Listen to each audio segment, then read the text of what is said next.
Tonight's show and topic of discussion do not necessarily reflect the opinion of Spaced Out Radio, SOR Media, or its hosts. Listener discretion is advised.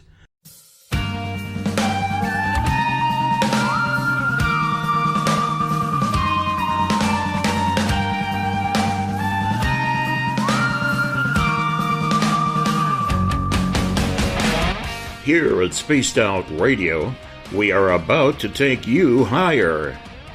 Broadcasting from the Rocky Mountains of Colorado to you listening around the world. Welcome to Spaced Out Saturdays on Spaced Out Radio.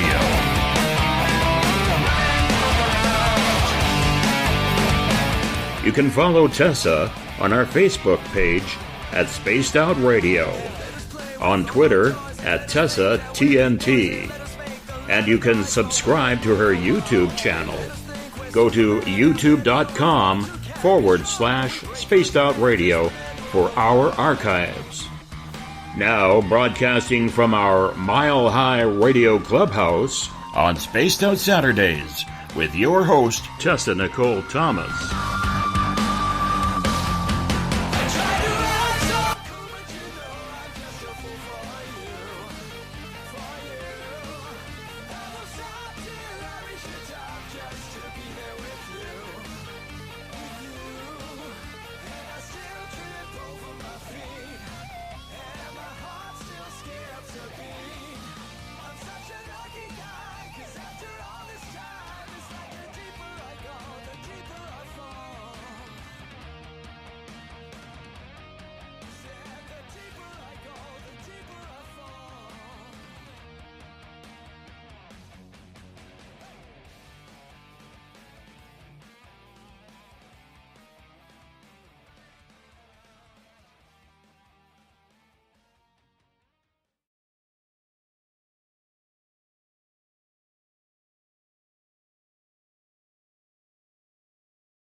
Good evening, Spaced Out Radio. Secure your tinfoil hats, buckle down tight, and hold on loosely as we soar over the rocky tops of the La Platas on a Rocky Mountain high, get sucked into the vortex of the Four Corners, and settle down snugly at mile marker 419.9 in colorful Colorado.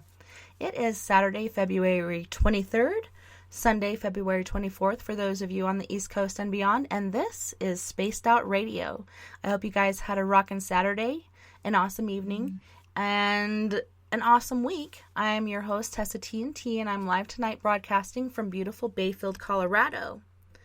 We are 150,000 strong nightly on Spaced Out Radio Network, spacedoutradio.com, Spreaker, Paranormal Radio, TalkStream Live, and we are also live on 107.7 FM UPRN in Louisiana, 99.1 FM WQEE in Noonan, Georgia, as well as Revolution Radio, KZFX FM, as well as Deep Talk Radio, which you can find at deeptalkradio.com. You guys don't forget to head to our website, spacedoutradio.com, where you can peruse the Spaced Out Radio store and read the encounter online dealing with everything strange, paranormal, and odd. So tonight I have a treat for all my guys and gals out there. Tonight we're talking to guest Marie Nancarrow, and she's 45 from New Zealand and a divorced mom of 2 kids, both study medicine. One is a paramedic, the other is an ER nurse in training. She's always believed in metaphysics and stared out in the night sky wondering about aliens and the meaning of life. She started this journey with quanta 3 years ago, but in truth it started with her long before she had the knowledge to see it and acknowledge it. It started with a dream of incredible clarity and realness. Soon the dreams became more frequent and became self-aware with awakened awareness within the dream. It was then that she realized these trips were more than just dreams. The people/aliens that were in there were training her, hardening her soft human heart in preparation for the truth, for real, bona fide disclosure of our existence. They were preparing her mind for quanta.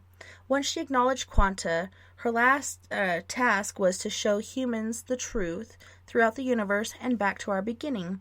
She also says that she's a wretch and she represents victory in the struggle for truth. Hey Marie, thanks for being on the show, and thanks so much for coming back for a second weekend. Yeah, thanks, Tess. It's great to be here, and I do apologise about last weekend. Oh, no worries. I'm just so excited that we can get you back this weekend. And, things happen to everybody. And, we all have our struggles and different crazy things happening to us to keep us and prevent us from doing things we want to do. So I'm so glad that we were able to get back on the same page and be able to go through this journey together. Absolutely. So can you tell us a little bit more about your experiences and what brought you here to discover quanta? What things happened to you to bring you to this realm of quanta?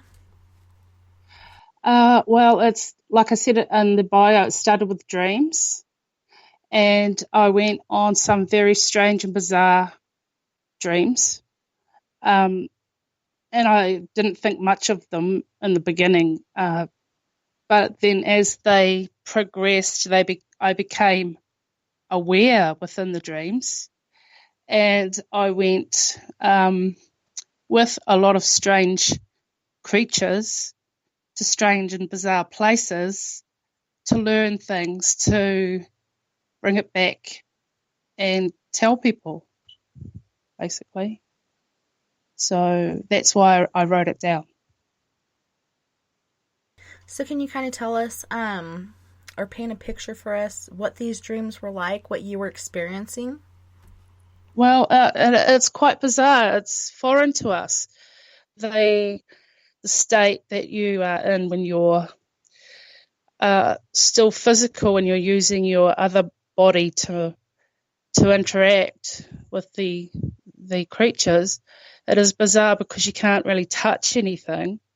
And when you're walking along, you're not actually walking; you're kind of floating along. There's a bizarreness about it, and it's quite strange, and somehow familiar, because when you're walking and when you're dealing with these creatures, you know them. They're very familiar to you, and you know how to respect them. They are strange and they have their own ways, and you kind of know already how to deal with them as such. So there's like an etiquette that you know already somehow. How did you? I'm sorry. How did you come to realize that these were actual, kind of real experiences and not just a dream? What made you realize that? Yeah. Okay. So what happened was I had a visitation of alien creatures, real bona fide, in my house alien creatures, and it frightened me terrifically. And for quite a while I was very, very upset. But they came into the house one night. I was on my own with the dog, and there was nobody in the house, and I woke up around 4 a.m, and it was as if it was noonday. I was wide awake, and I kind of thought to myself, oh gosh, I'm going to have to try and put myself back to sleep. So I rolled over to try and go back to sleep, and I looked at the doorway, and there were these creatures standing in my doorway, and I freaked out. I was scared and all that sort of thing. I pinched myself to see if I was dreaming it, and I wasn't. I could feel the pain, so I knew I was in this dimension, but I was so frightened. I pulled the covers over my head because I was scared, and I tried to be brave, and I reached one hand out for my phone and pulled it under the covers with me, and I was trying to put it on record so that it could record what was about to happen next. And then what happened was the covers got pulled back, and standing in front of me was my teenage daughter, who wasn't in the house. She was on the other side of town at her mother-in-law's. And I confused my own self, and I knew it wasn't her. It didn't look like her. It was all misproportioned and things like this. And I said, what are you doing here? Thinking like my left and right brain were fighting because I knew it wasn't her. And the creature said to me, I'm here to take a photo of you. And it was holding like a phone-looking device, a white phone-looking device, and it took a photo or it did whatever it did. And I remember falling asleep, just my body just losing consciousness. And then when I woke up, I had lost all compression in the back of my neck, and I had to eat like B vitamins for I continuously eat B vitamins to try and get that spinal fluid back. But that was when I realised there was something more to what had been happening, and the visits that I'd been going, the journeys that I'd been taking in my dreams. And then once they had visited, I was frightened. I stayed frightened for quite some time. Then I became angry because it was part of the process. I would assume for people who have had this happen to them. And then I was angry, and I decided to go hunt these guys. So I started looking around, all over the place, trying to figure out what was happening, what had happened. And then a strange thing happened, and it was my first discovery of quanta, and I got a fright actually. So I had gone onto the university's telescope, and I was looking around, and I found what looked like some alien creatures, and I'd zoomed right in on a construct there, and I saw one of them do a backflip, and I was like, what? This is madness. And I looked again, and it didn't move. It was still, it didn't move, but I swear I'd seen it. And I was like, okay, and I carried on moving. But that was the first ever experience of the quanta that really hit home with me, was the backflip of a small alien creature, that I'd seen them, and I had recognised them through the layering of the illusions, and through there's different types of terrain, and there's different structures throughout the universe. So they were ecstatic. One of them did this backflip, and I just didn't think I didn't trust myself. And it wasn't until I started I went through the firmament. And when I went through the firmament, when I discovered the firmament and I went through it, and I followed the souls as they passed through into reincarnation through the process, that's when I realised the strength of their technology, perhaps. Mm-hmm. So, and then I started putting the pieces started falling together for me. All the journeys I went on, all the words that were spoken, all the things that were shown, it made sense now. And I realised I had this task to fulfill. And then that has again been re-solidified just recently. So I started writing, and I started taking the images that my eye could see and putting them in the book. So what you're looking at what I see. And I,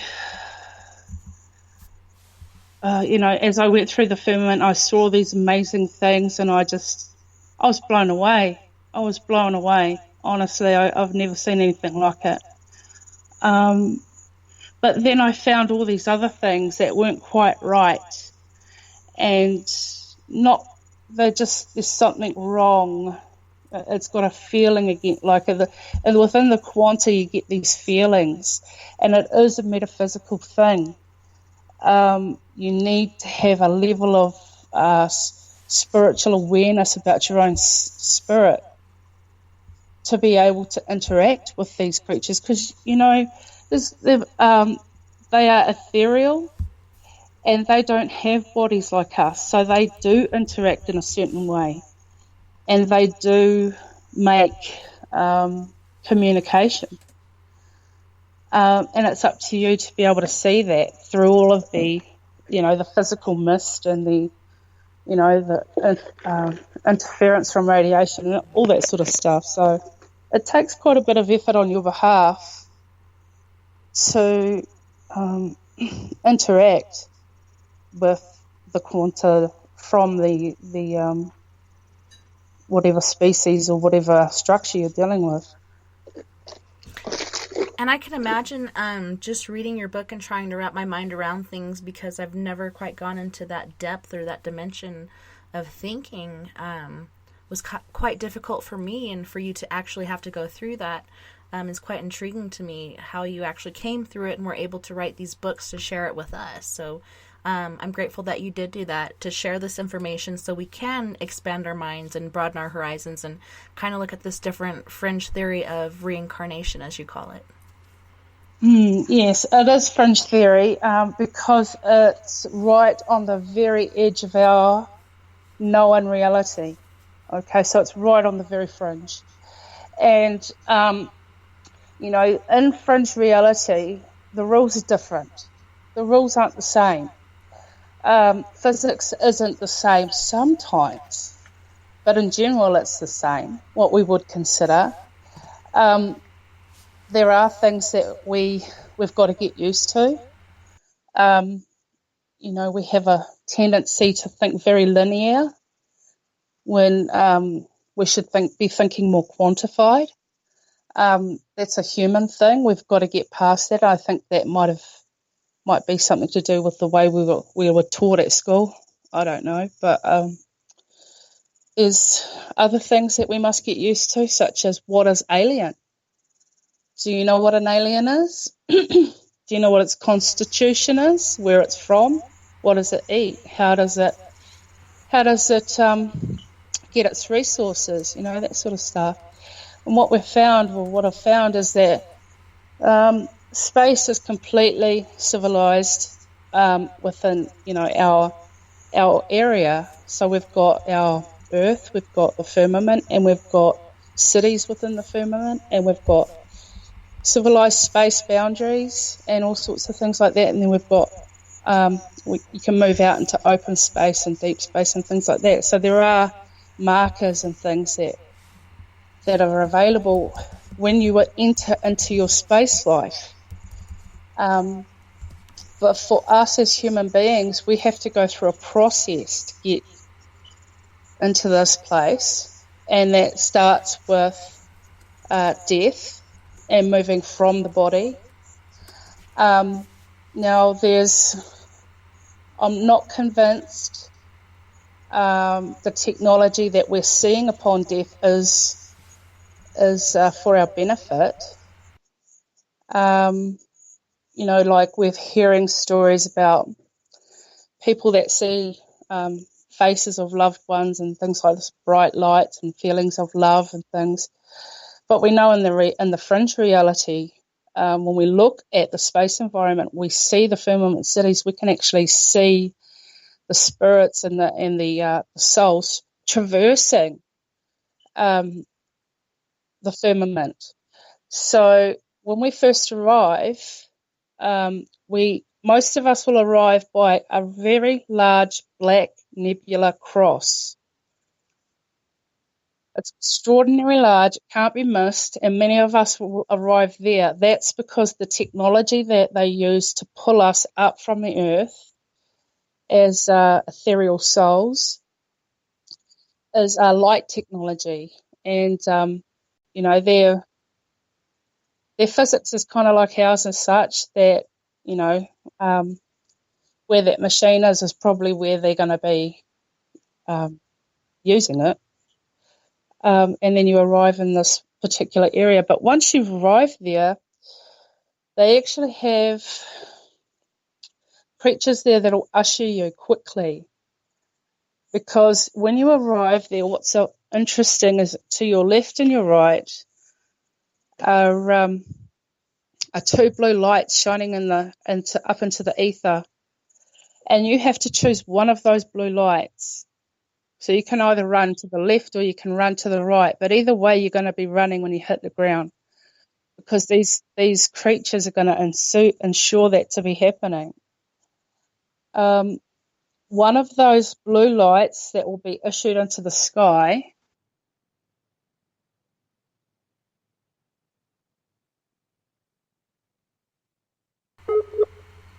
Uh-oh, we lost her. I think it's calling her back.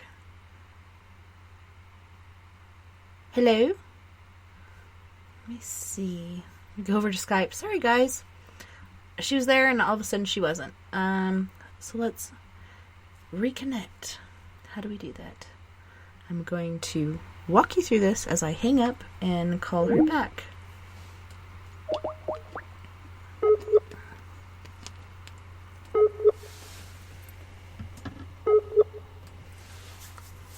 You can probably hear it dialing.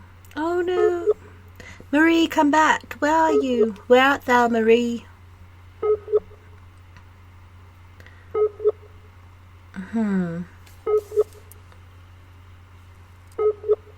So yeah, her book is very interesting. It's book number 2 of her Quanta series, and it's about reincarnation. It says she's not online. Uh-oh, let me message her. It says you are not online. Trying not to have dead air time here and chattering through my steps and processes to get back to our guest, Marie Nancarrow. Let me try calling her once more.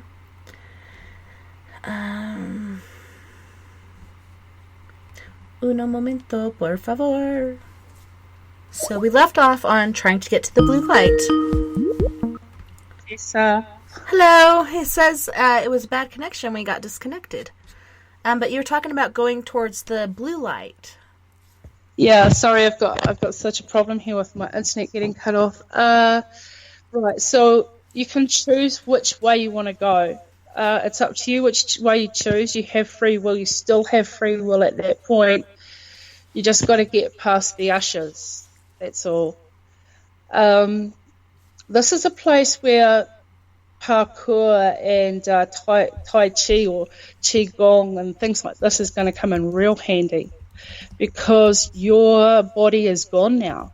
All you have is the energy you accumulated in this life, and it's actually going to help you in your life in the cities if you make it to the cities.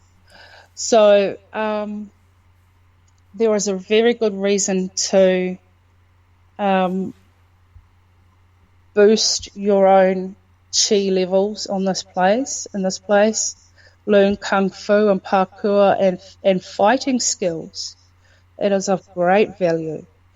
So it's up to you, to every individual, how they want, what kind of afterlife they want, I suppose. And there are a lot of other things that you need to know about how to get through the firmament itself. There are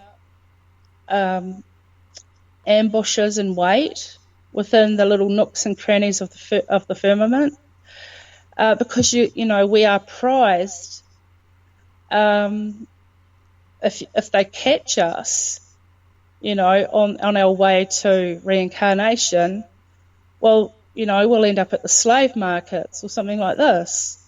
So it's of great importance you go the right way.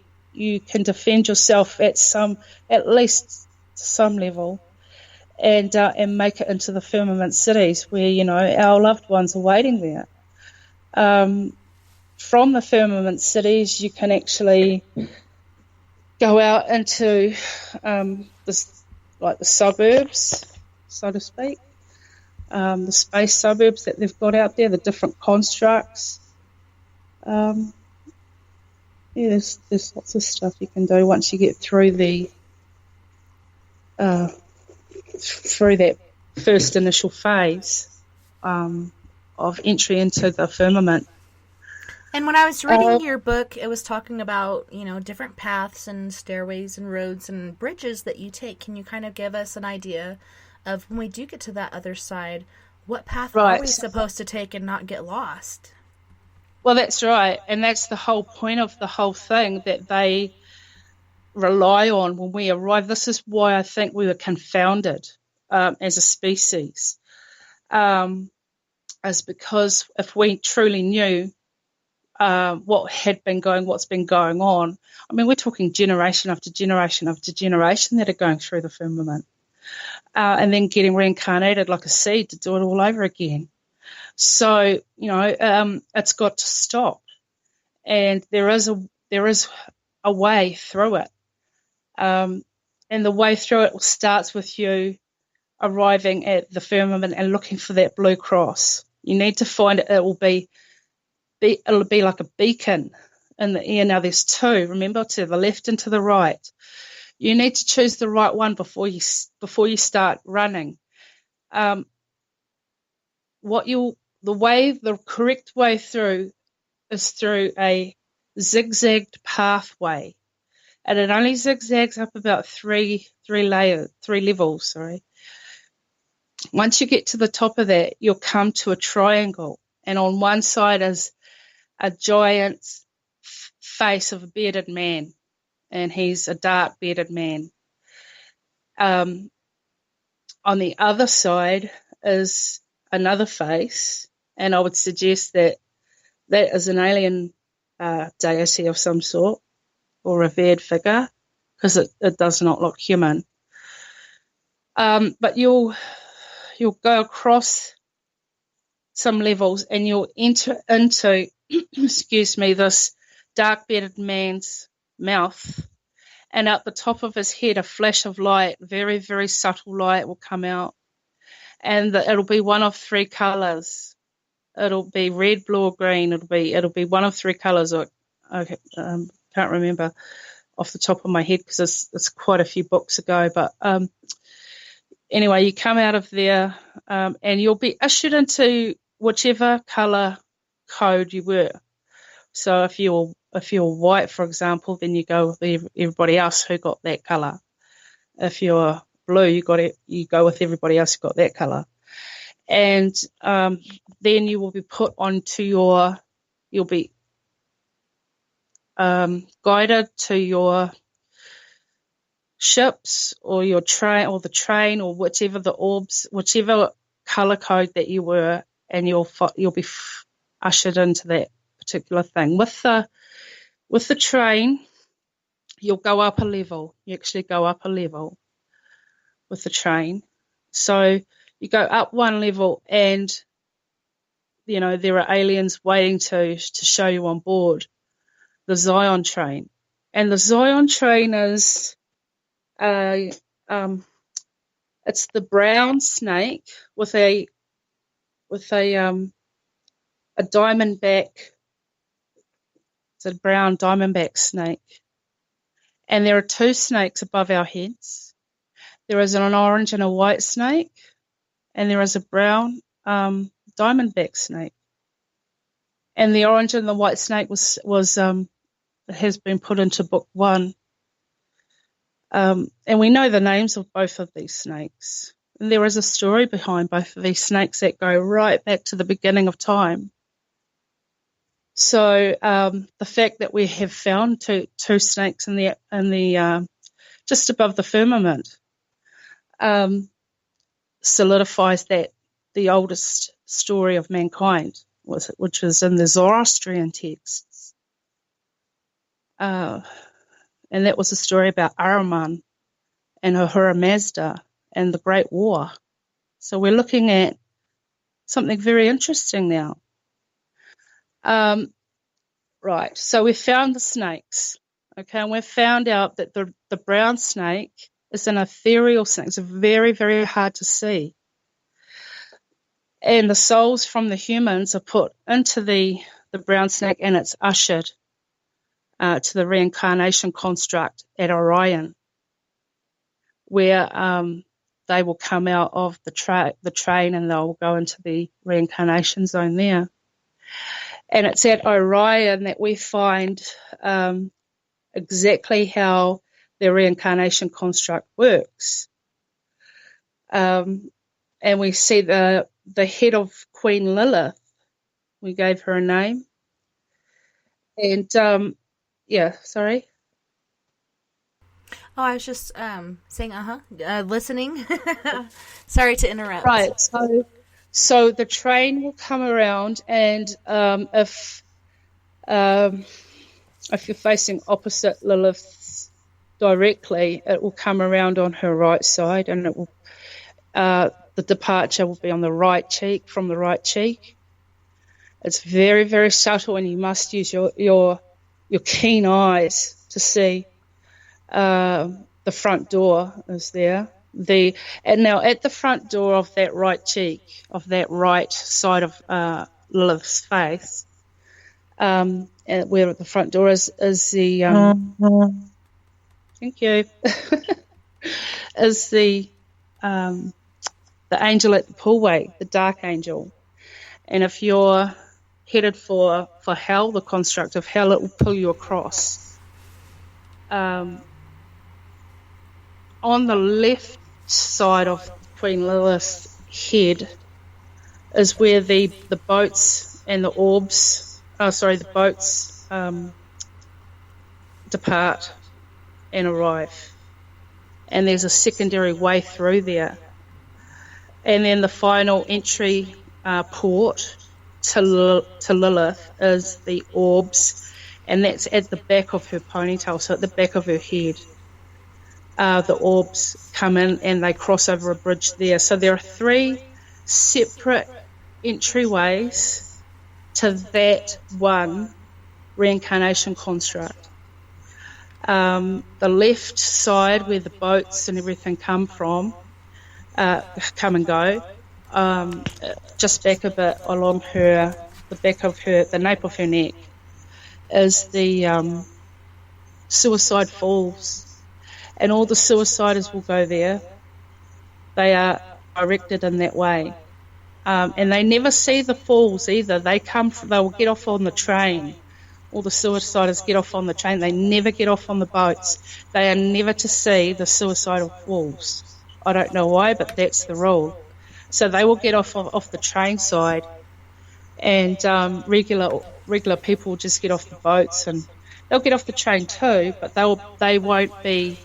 As they go through the door, they won't go all the way across and down the left side of the cheek of Lilith, the construct Lilith, which is Orion. And I'm sorry to interrupt, but we had a question from BTO in the chat room, and he's wondering, isn't reincarnation an entrapment for this bearded man to keep you inside the falsity of this universe? No. The bearded man does not entrap us. The bearded man is tasting us. He is deciding whether or not you are a suicider, whether or not you are a vegetarian.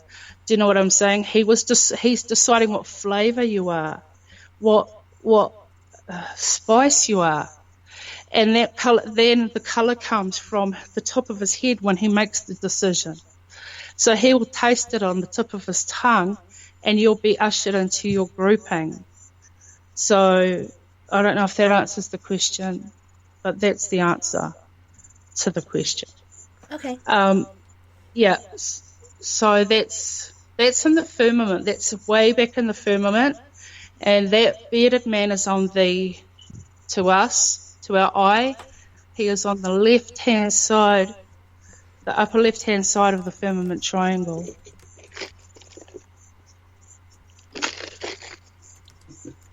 And there's an invisible bridge that crosses a triangle, and you cross it if you're a train guy, you cross the bridge. all the train people crossed the bridge.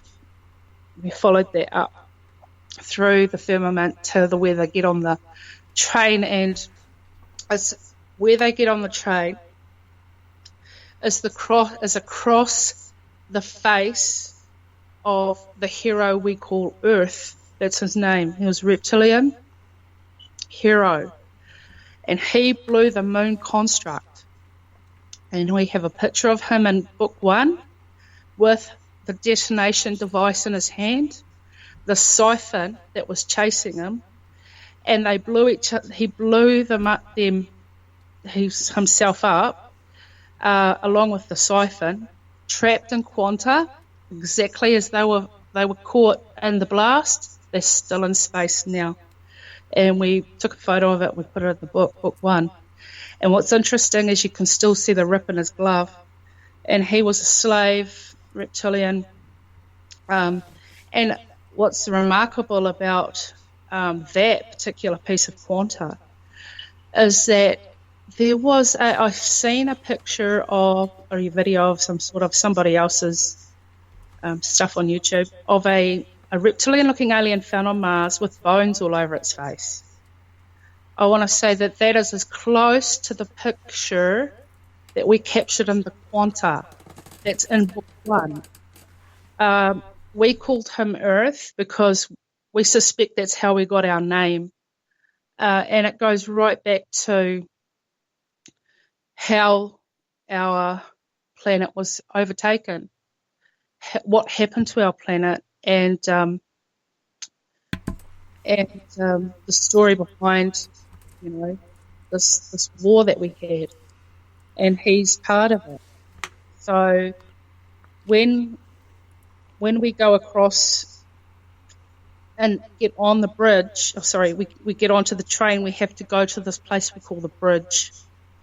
And the bridge is upon Earth's face. They've got him in the firmament, and they've attached spheres to him. So we have to get on the train at the bridge. And the bridge is directly in the center of both blue and red radiation. Okay, so we can't go to the left nor the right. We can only stay in the green zone because that's what we're reptilians. That's what we are. And then we get onto the train and we get trucked out to Orion.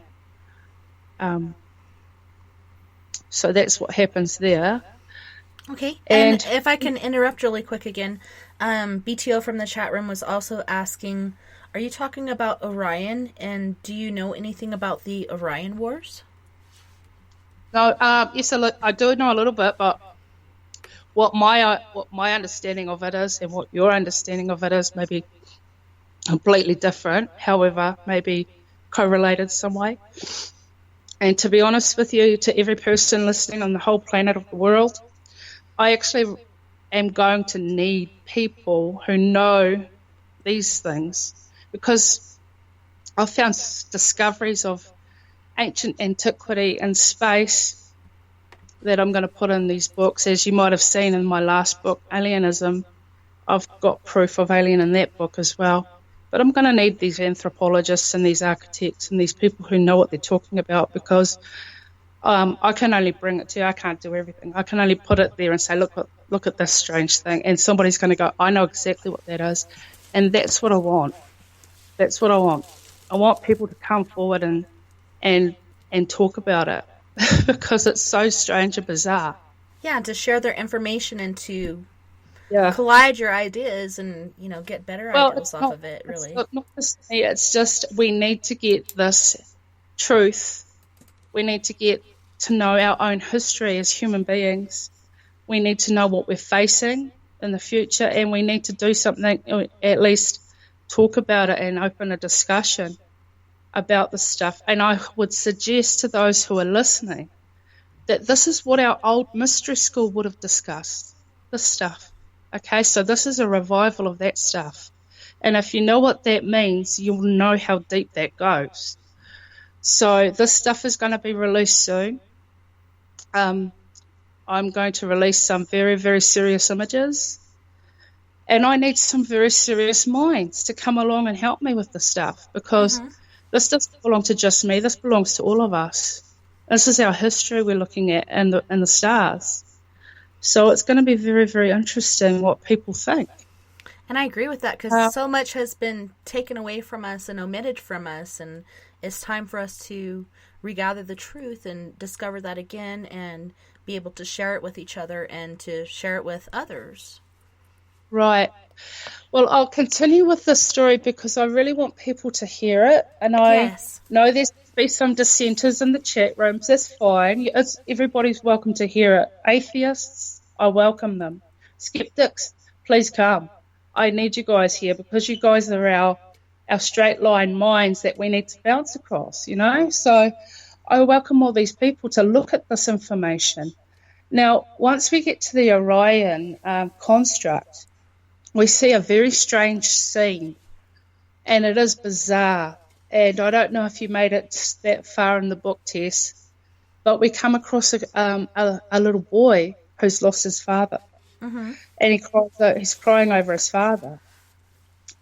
And then when you look a little carefully, you see that actually he's not just crying over his father, he's actually being harvested before our eyes.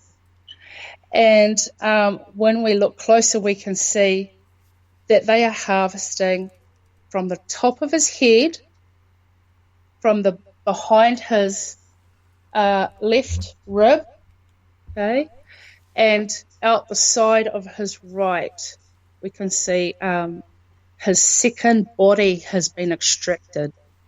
So you guys need to go and get that book because you're going to want to see what happens. Anyway, so we get this little boy, and we can see to his right they've extracted his spiritual body as such. He has his ghostly body, and then now they've taken the spiritual body to the right of him, and they will pull that spiritual body into the darkness, into that dimension. Okay, because light defines dimension. I mentioned that in the first part of the book. I continuously mention that because it is exactly so. Light defines dimension. So when they're pulling this child's spiritual body from him, they will pull him into that dark dimension. Okay? And this child, I wouldn't know how old he was, maybe about 7 or 8. To his left, if you look down his back, he's got a scar straight down his back. Or it's not a scar, an opening. And this is where they will extract spec, SPEC. Okay, spec is a holographic anomaly. Okay, and it lives and grows within a human being in the 3rd dimension. It must do that because it has to create, we must grow it here, and I suggest this is maybe a reason why we were created, because its belly button is a sphere, a crystal sphere of great power. And they will take that sphere at harvest and they will use it in their holographic machinery. Okay, because they can't produce it themselves. They don't have it. Human beings are guardians of this creature. And I can tell you now, other than these green zones, which we call Earth, this green zone here, there are other green zones, but this one here is, I do understand this to be the last green zone, that of free will. But this is the only place in the entire universe where specs are free. Everywhere beyond the firmament, in space and all of the rest of the universe, all specs are property. Okay, they are very, very highly sought. And it's due to that belly button sphere they have. And there is only one stele I could find in ancient antiquity in Mesopotamia or something. But I've put it in book 2. I've put it in one of those books to show you what I'm talking about. And you can see the soul hunter. Now, the 666, they call it the devil's numbers or something, 666. Well, we found this creature made of sixes, and that's the thing that cuts behind into the left rib. That's what cuts it, and I would suggest extracts it. Then the soul hunter removes the sphere itself. So we've got in that particular image within the book, we've got a immature child with an immature speck. The soul hunter still takes that sphere. He bites it off with his teeth. And then the speck itself, the living speck itself, is then just, ground to mulch and put into the speck field. Okay, it's not just thrown away, it's put into a speck field. And it's ground up and it's made into a holographic, I don't know if it's what you would tend to call it, but it's like it's 3D printed into a head of some sort where it's got a mouth and a brain and things like this, but it's always attached to the matrix, and that thing has some form of holographic integration, so it can integrate with other holographic technology as well. So when you see speckles, we can see them in our own sky and things like this. You will always see it with a dark covering of the eyes. It will always cover its eyes, and that is one of the great traits of speck. Also, it will have with it a sphere, and the sphere will be wired to it. It won't have its own natural belly sphere because it's not free. The speck will have the sphere wired to it in some way, some AI form, some dark matter technology that'll wire it all up to it, and then we'll see holographic anomalies in our own world, in our 3D world. This is why I think the speck has to be born. Why it has to be born in the third dimension?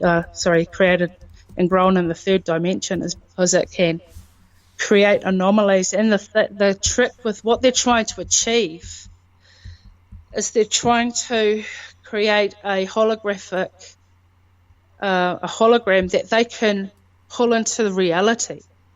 That's what they're after. They want to create reality, and they keep harvesting our speck spheres and growing their virtual matrix in the effort to try to be able to create like we do.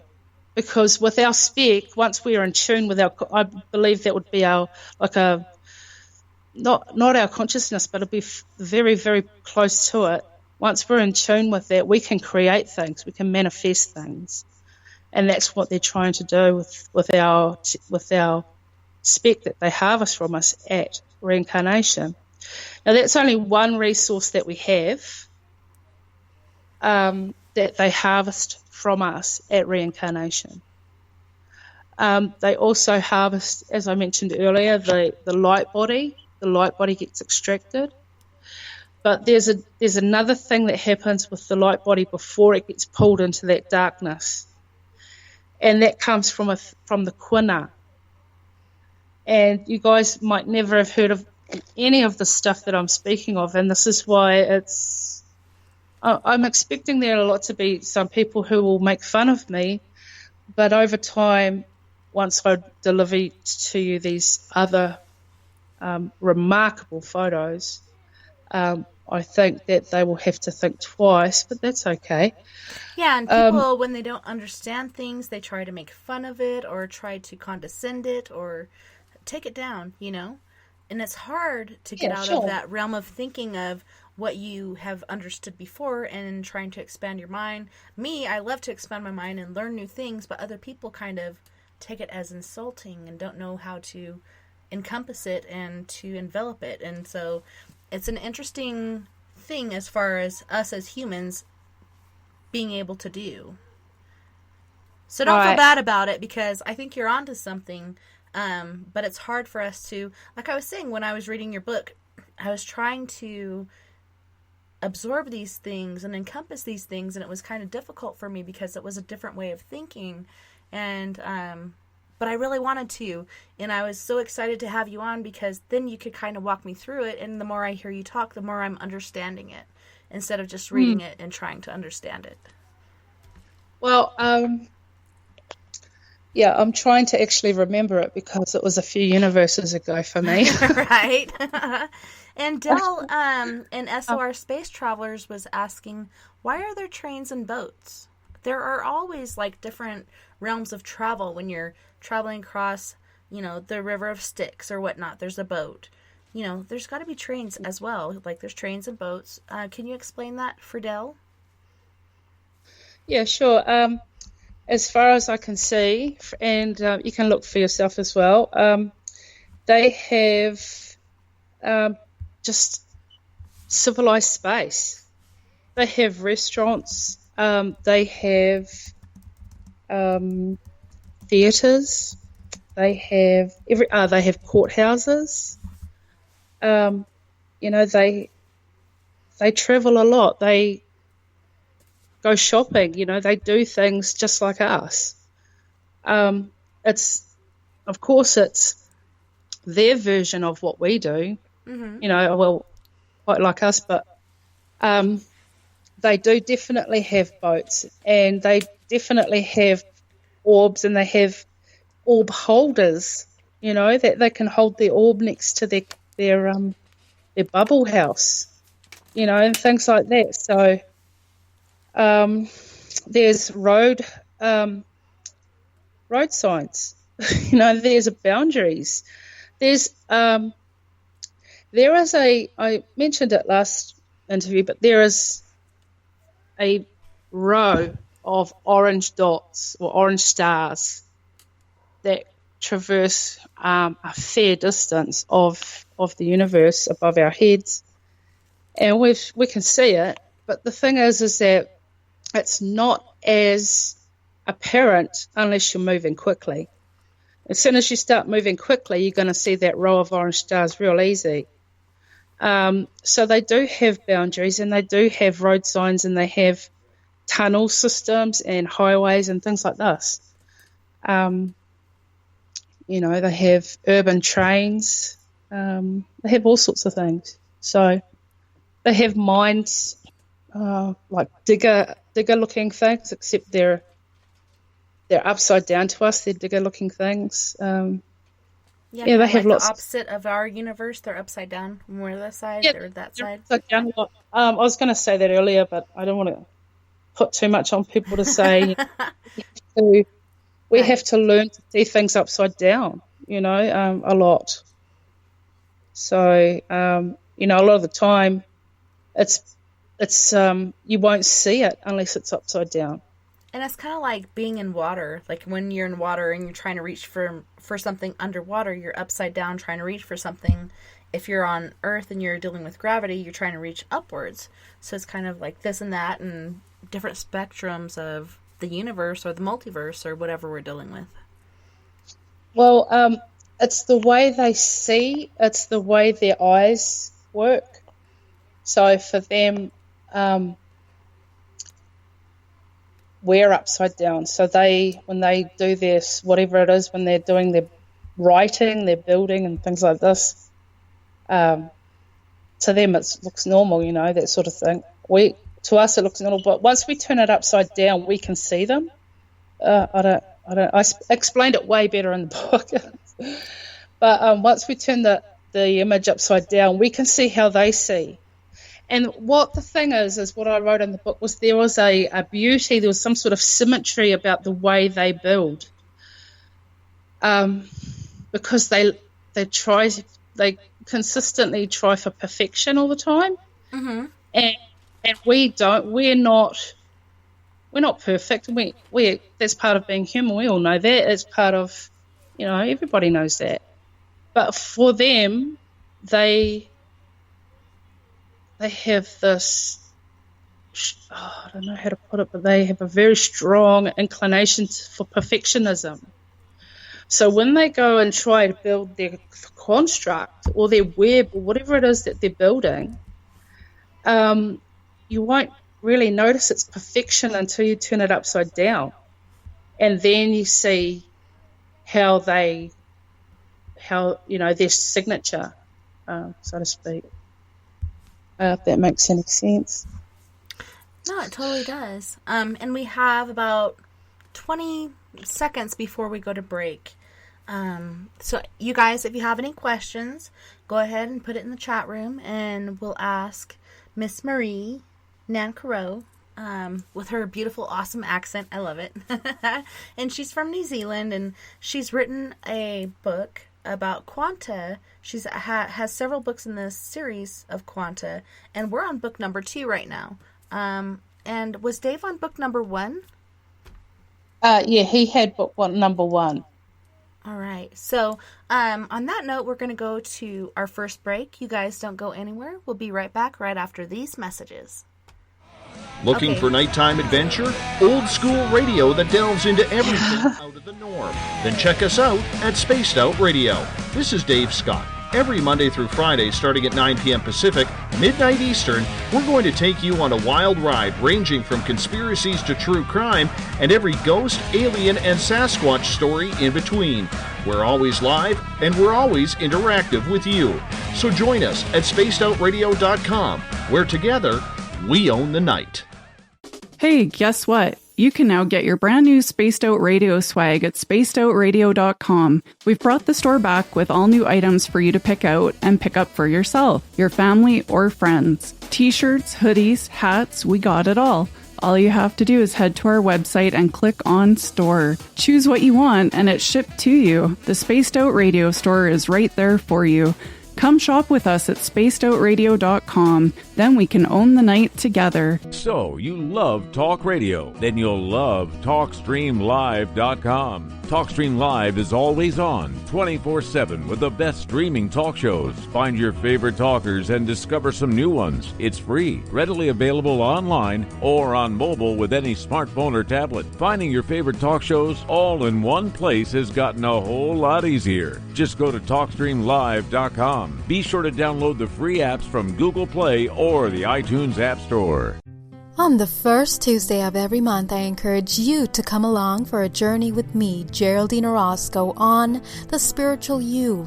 Together, we will take a look at how to access the highest expression of yourself and change your life. Consciousness, ET contact, health, and wellness, we can talk about it all. So come along for a spiritual ride with me, Geraldine Orozco, on The Spiritual You, only on Spaced Out Radio. Coming soon to our website, spacedoutradio.com, is the SOR Space Travelers Club. For just $5 a month, you can get into a private area on our site where you can hang with other listeners in our chat room, post in our forum, and check out a bunch of exclusive content and store that won't be found anywhere else, including a nightly after-show party with Dave. It's going to be the best $5 a month you're going to spend. The SOR Space Travelers, only at spacedoutradio.com. At spacedoutradio.com, we have a little bit of everything for you to stay up late. So while you're there, check out our SOR Newswire, where our team brings you stories of the weird and strange to the WTF from around the globe. News on Bigfoot, UFOs, paranormal, Darwinian-type crime tales. It's the stories that the mainstream media usually won't touch. Well, we got them all on the SOR Newswire, only at spacedoutradio.com. If you're heading to Vancouver, make sure you stop by the official bar of Spaced Out Radio, the Moose Vancouver. It's the place to party in YVR. At the corner of Nelson and Granville, the Moose Vancouver is always up to speed with a kitchen staff that serves great food. All food on the menu, $6.95 to $8.95. There's a reason the Moose Vancouver is recognized as one of the hottest spots on the West Coast. Get your horns up for the Moose Vancouver. Hey, this is Canadian Paranormal Investigator Mike Moore. The third Wednesday of every month, I'll be teaming up with Dave Scott to bring you Ghosts of the Great White North. Each month, we will bring on guests from across Canada to discuss their ghostly encounters. Canada is a paranormal hotbed with stories you've never heard, so we're going to bring them to you. So get comfy on your Chesterfield, grab a donut, and join us, eh? A timepiece is a reflection of who you are, and what better way to show off the real you than with an Escape watch? Escape is a lifestyle brand accessorizing your days and nights. Choose to escape and create the life of discovery that you deserve. Dream, play, unite with your own personalized Escape watch. Head to escapewatches.com. There is no time like the present to enjoy your escape. Use promo code SMF2017 for your 20% discount today. We're bringing scientific thought to the paranormal. Hi there, this is spaced out radio scientist Chris Cogswell. Join me, Chris Zuger, and Dave Scott the second Wednesday of every month, where we break down the who from the woo when it comes to everything paranormal. We'll investigate and try to bring sensible answers to those straight and sometimes outlandish questions people have. Hey, not everything has an answer, but we'll do our best. Listen in to Reality Paranormal only on Spaced Out Radio. Hello, this is your guitar man, Ron Bumblefoot Thal, and I have to tell you, I love the response I get for Little Brother is Watching from Spaced Out Radio fans. It's amazing how music can inspire and make people think deeper about what's going on in the supernatural world. You can head over to my website, bumblefoot.com, to check out my music, my guitar workshops, my touring, even check out some of the hot sauces that I'm working on. And make sure you keep on listening, because with Spaced Out Radio, you know Little Brother is watching. Looking for a place to advertise at a very reasonable cost?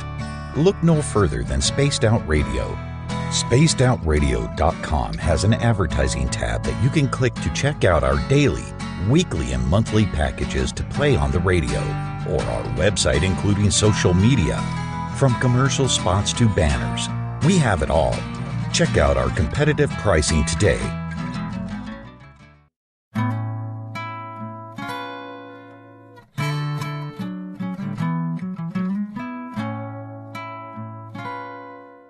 You can follow Tessa on Twitter at TessaTNT, on our YouTube channel, Spaced Out Radio, and our website is spacedoutradio.com. Now, back to Spaced Out Weekend host, Tessa Nicole Thomas. I do it for the after party. Says, dancing in my head, smile wide, drowning slowly as the echoes rise.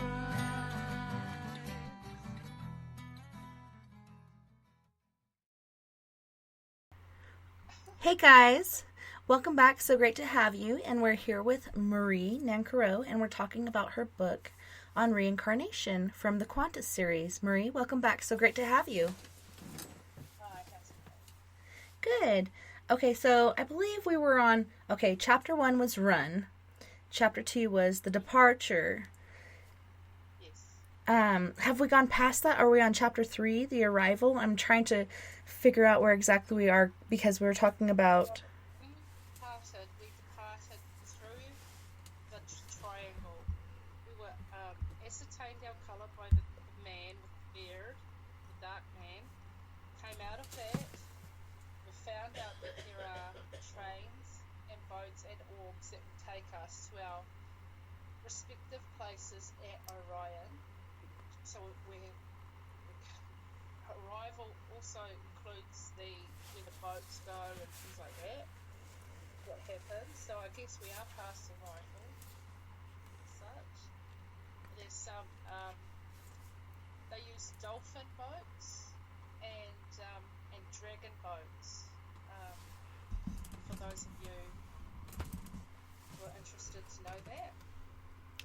And that's kind of like Vikings with dragon boats and the different things that they had on the heads of their boats. That's pretty interesting. Yeah, the dragons and the dolphins are creatures. They're alive. They can traverse the water. So they've got a very strange environment in space. So there is a celestial sky, there is a celestial ocean, and there is celestia firma. You know, there's solidness to some degree, and of course there's nebula firma. You know, where the nebulans are. So that's a different kind of species, but to them it's solid as well. So there are a few different types of environmental elements that they have to traverse, and the dolphins tend to go through the cosmic ocean pretty well, and they also have the dragons for the celestial sky portion of that as well, and they use those very frequently. Those are very frequent, those things. The orbs are, for some, the orbs are a particular colour. If they're green, they'll be snake people. If they leave a green trail when they come in, they'll be snake people. They're actually quite friendly. And can walk amongst us. Some of them look like humans, so they can actually walk amongst us. I had a snake man approach me. I told that story in the first interview, and he was part of the alliance. So there is a defense alliance or a resistance. Humans are a part of that because there are, the universe is a very, how would you say it? It's still very wild. They do have police and courts and things, but they also have pirates as well. So, it's still quite wild as such. Sorry, I don't know where I was going with that, but well, it's quite wild and unknown for us. There's so many places that you need to know to go so you don't get lost, you don't get captured by, the bounty hunters of the soul and taken into the crystal mines and whatnot, and different, and different other entities out there that I was reading about. I'm like, holy shnikes, like, I need to know what path I need to follow, and I'm reading what you're saying, and I'm like, man, I gotta make sure I go that way, because I don't want to be lost. Exactly. I don't want to be captured. Correct, and you want to go through the right door. There's so many different alien species all being reincarnated. If they are of a light constitution, now I'll just, for those who missed the last interview, there are two universes that we're going to deal with mostly. So there's a light universe, which is where we're all from, and then there's a dark universe, which is the antithesis to us.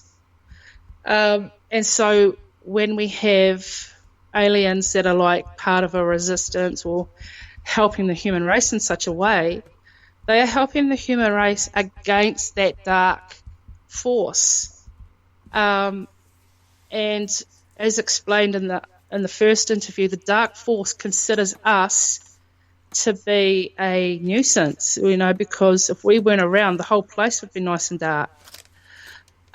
We light up the place like a Christmas tree, and they don't like it. It hurts their eyes, and it's their anti. So they are forever trying to get rid of us. And a long time ago, they started a great war, which we're going to get into through Fringe reality theory, and we're going to show you exactly what's going on. So that, and you can return to your roots, because what I found is that not long ago, maybe about 20,000 years ago, there was a destruction, and from that destruction we lost our history, and we're going to get that back. In Fringe reality theory, we're going to get that back. So. This is where we're heading in the next book that's going to be released, and we're going to return ourselves to our roots, and it's of great importance to us to do so. Yeah, and there's a couple and questions coming in right now. Bushy is wondering, who are the shadow people? okay, so there are shadow people that live on the earth, and then there are the dark brothers that live in the universe. So, the shadow people are our cousins. They're our cousins. Okay, they're not. They are our cousins. We are of the same, but the opposite line. That makes sense. Yes, and We he are was of the wondering, same. where did you learn this? And did you learn this from your visitations from these extraterrestrials or different beings? I learned it through the quanta. That's what I'm saying. Quanta is very interesting. It's like I will look at the quanta and I will get 1,000 faces change and throw at me. Like when you look at those pictures and there's a picture hidden in it and you have to look at it for ages, and then all of a sudden you see a dog playing cards or whatever. Mm-hmm. Quanta's very, very, very much like that, extraordinarily very much like that, except it's not just one picture. It's 1,000 pictures, all trying to tell you their story.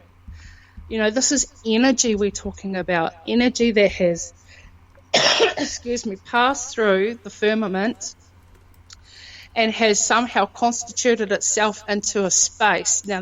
Now that you're looking at that particular cube of space on your monitor or your telescope, what have you, you're going to see it happen to you. And in that space, in that time, and we call it a way line. And there's a reason why we had to name it, because when you start looking into this quanta, you have to be able to measure your own strength and ability at recognizing it and interacting with the quanta. Excuse me, everybody. And there's a reason for that. It's to judge how well you can adapt in the space environment. Like we mentioned earlier about pirates and things like this. Well, I don't know if we got up to the chapter about life after you make it through into the cities and stuff. Excuse me, but no worries. It's best because you'll there are opportunities for navigators, and you can travel space if you wish it. So if you can find a crew that'll take you, some people don't like them. They just don't. You can't get crew to take you. Some people are untrustworthy. No crew's going to touch you. Mm-hmm. But if you have a really good way line, you have the ability to see danger before danger sees you, and that makes for a good navigator. So if you can build your way line here in this earth with these eyes, when you get into your next life, your skill level will be tremendously advanced, and you may find yourself on a crew, in a crew with some others. And So Bushi, he was also wondering, where can I learn more about Fringe reality theory? And he was also wondering, let me scroll up here a little bit. Are you using entheogens? Entheogens? I don't know what it is. Me neither. I don't know what. I'm sorry. No worries. No, so I had to kind of construct Fringe reality theory, because when I discovered the quanta and I discovered the mysteries of our planet in space, and I discovered that was a language rather than just a imagery, and things like that. It all kind of fell under the umbrella of fringe reality theory. So, you know, you can read all my books. I've only put out 3. There are 3 more to come. The next 2 are of great importance, and the third one is well, you take it as you want. Okay, you do what you like with it. Right. Yeah. You know, but you know, it's each to their own. But yeah, the it's thing all is, up to our own, really, our own interpretations of it, right? You know, you'll see at the end there. You'll see what's coming, but you'll see what I mean when you get to that. Yes, and we had another question. I'm scrolling back down to it. Where did it go? So let's see. Sharon was asking what kind of markings are on alien vehicles to know who they are and where they are from. Good question. Okay, so I've written this in great detail in the books. They are all marked, and that's a bloody great question. So anything, what I found, anything with sharp edgings, so say an M or a W, you know, that sort of stuff. Well, those things, you don't want to go near those. Okay, those represent the spiral infection. Okay, they are a very dominant species in the space environment. They are under a treaty. Okay, so they don't like it, and they often don't follow it. They have a treaty with the Syrians and the Allies, really. They're allies. There's a picture of that in my 3rd book where you can see an actual spiderling, a Syrian, and a prisoner negotiation at one of the slave markets there. But, no, that's a great question. So human, us, are 5. Number 5, okay? Not the spelling, not the Roman kind, the 1, 2, 3, 4, 5 kind, okay, with the 3 little lines in the circle. We are number 5. We are all 5. And you will find, if you have a look out in your garden or what have you, if you open up, say, a beetroot, you open it, just cut it in half, you'll find there's a 5 right in the centre of it.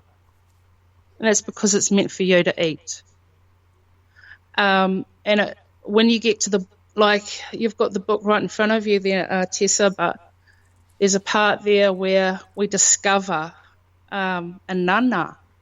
So a nana is a sphinx, and she has an arm shaped like a 5.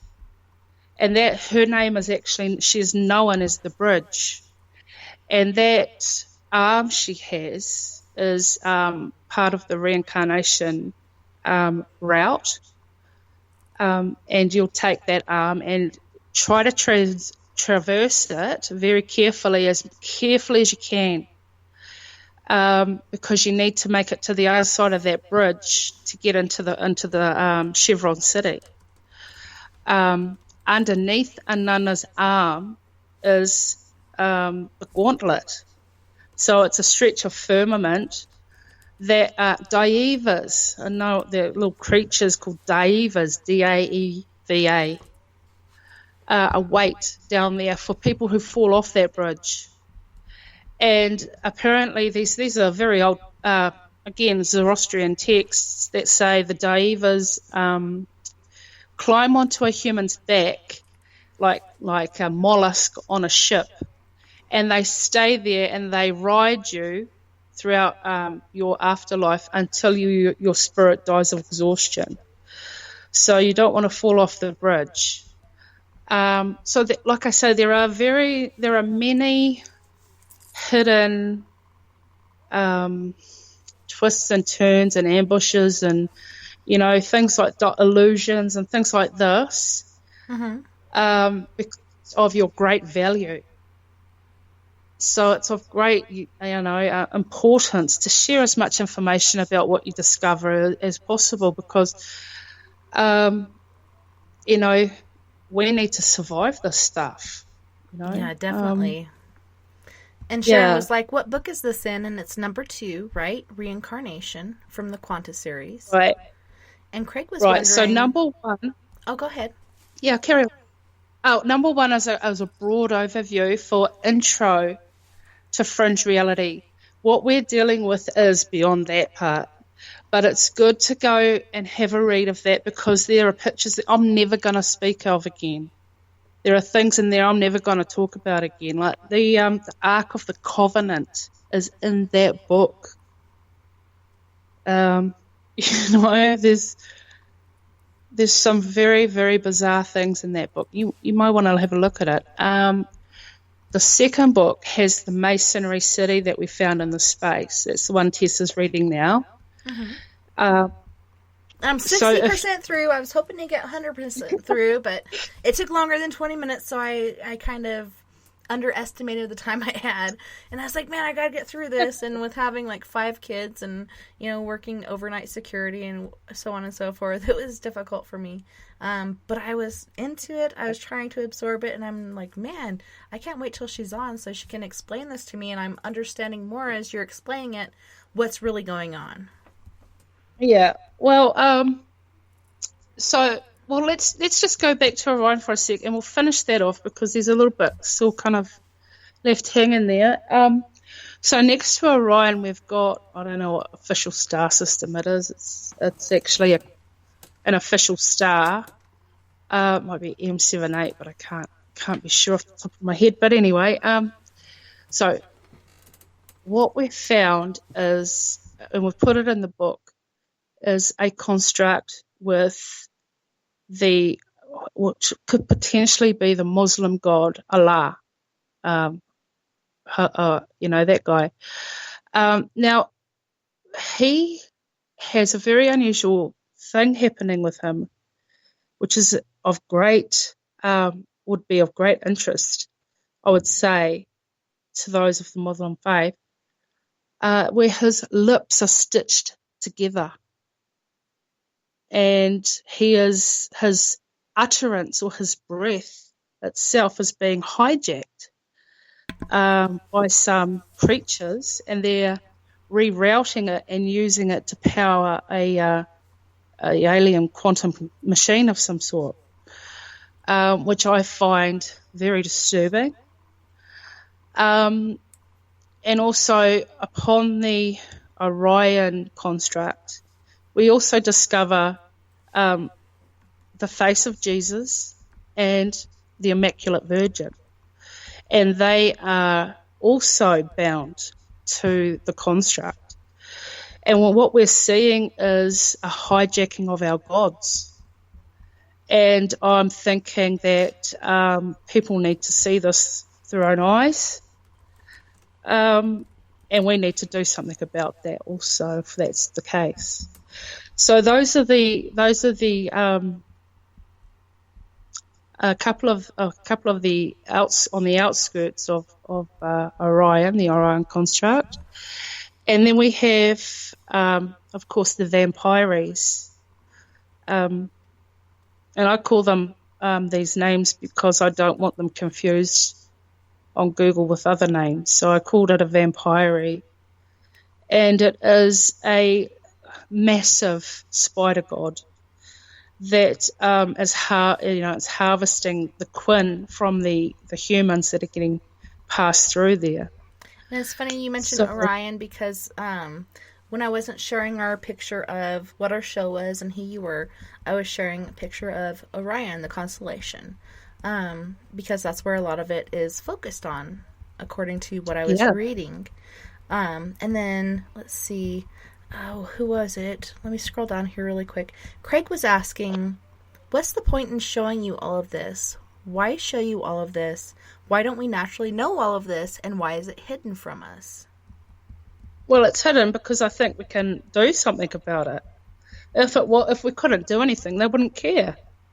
It's hidden because we have a power within us we don't know we've got. And I would suggest that power is a song, you know. It's like within us. It's a chord. It's some sort of note or frequency. Maybe it's a word itself, but there's something in us that can repel these things, and so they hide it from us because we don't know what we are yet. We were at war, and the thing is our parents fought for us, and we're going to find this out in the next book. But what we're seeing with these gods getting stitched and bound is something we need to discuss, and that's why we need to talk about it. And I think that's why they hid it from us, because if we found out that they took our gods from us, and they're harvesting us and our, holding our gods to watch, wouldn't you want to do something about that? Well, of course you would. I would. Everybody would. So I think that's why they hide it from us. It's very, very interesting. And what is even more interesting is what's coming next. So we're finding out who our enemy is. We're finding out what they've done to us. We're finding out our hidden history. And we're finding out about what happens to us, and our children and our children's children, and it's got to stop, because when they go through reincarnation, when they get to that, there's a part of the book there I discuss it, and it took me maybe 2.5 months to write these few pages, because it would put me to sleep. Every 15 minutes I'd drop off. I'd fall asleep. I'd wake up and I'd have to continue where I left off, and then I'd go to sleep again, because their technology puts us to sleep. It's part of when we go through the harvest. These bright light machines they've got, as soon as we see the light, it makes us tired and sleepy. And then they harvest our dreams, and then we go through the big, once they harvest the dreams out, then they go after the emotions and, the memories, and then finally the emotions, or vice versa. So when they do the quinning is quite strange to see it. So they've extracted the soul from the light body from the ghost body. And what happens is the quinner will come, and the quinner will wind a black tongue around the light body, and they will vibrate and shake that light body until quin is emulsified and comes out. And it's this white looking, ethereal looking stuff, and that's what they eat. That's what etherians eat. They eat the quin. If they haven't shook the human or the light body properly, if they haven't processed the body properly with the vibration or shaking, a little piece of impurity may remain in the quin, and if the etherian eats that impurity, it will be destroyed. So the quinner is very important. The quinner looks like a hunchback-looking humanoid shape, but when you get it closer, you'll see it has something on the front of its stomach, and that thing on the front of its stomach is its spinneret. So if you're out hunting, because I've heard stories, if you see when you're out and about such a shape of a hunched over looking, and they always have a top knot, where you tie your hair in a knot, men do it in the old days, that sort of, they will always have a top knot. I don't know why, but every quinn I've ever seen has had a top knot. This is throughout the universe. So, and in the universe, I've seen like a plethora of pictures that you've been sharing, and different faces and figures, like the blue man and the bearded man, and oh man, what is her name again? Oh, I just lost Lilith and Shira. Lilith and other Yeah, things going and- on in there. There's a plethora of faces, for sure. There's a lot of stuff to talk about. So that's just the reincarnation construct, one of them. And that's a big one. That's a big one. They've actually got the snakes going through, so it's got the infrastructure. Underneath Lilith is a city. So we know that's there as well. Now, so when you get to Orion, you can go left or the right, okay? You don't have to go certain ways once you're in a certain area. If you've gone to hell, you're going to be dealing with Tartarians and all sorts of crazy things in there. Tartarians are men in black. They have a triple-tiered collar. Okay, they're very distinct from all the other men in black because there's many kinds. But the Tartarians are very unique. They have a triple-tiered collar, and they are masters of illusion. They have a black pyramid at the reincarnation construct on the other side of the poolway. So remember, I told you the dark angel will pull you over to the poolway to the hell side. If you are destined for hell, that dark angel is just going to get you anyway and just pull you over. On the other side of that dark angel of the poolway, you'll come to the crossroads, and the crossroads is the dark angel on its side, and once it turns on its side, it turns into this old lady. We call her Ma Baker because she should be there. Right. You gotta have Ma Baker. That's right. So once you get to the other side, you end up at the crossroads, and what is bizarre, now you could go either way. It doesn't matter which way you go. You have the right to choose the door. And you can be enticed into, the Tartarians love to entice you into their dark pyramid. And they show you a face and they say, on the other side of this pyramid is heaven. All you have to do is walk through.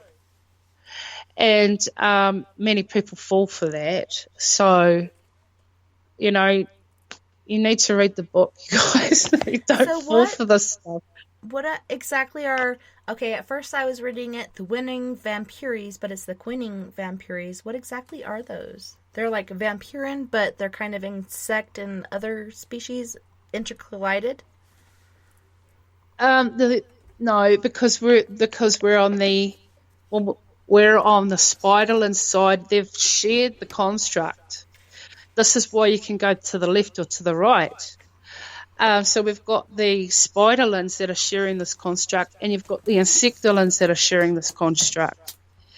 And we, the humans, go through the middle of them, and we can choose which way we want to go.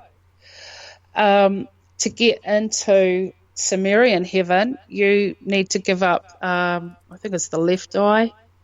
To get into the spider heaven, you have to give up the right eye. It's one of those two.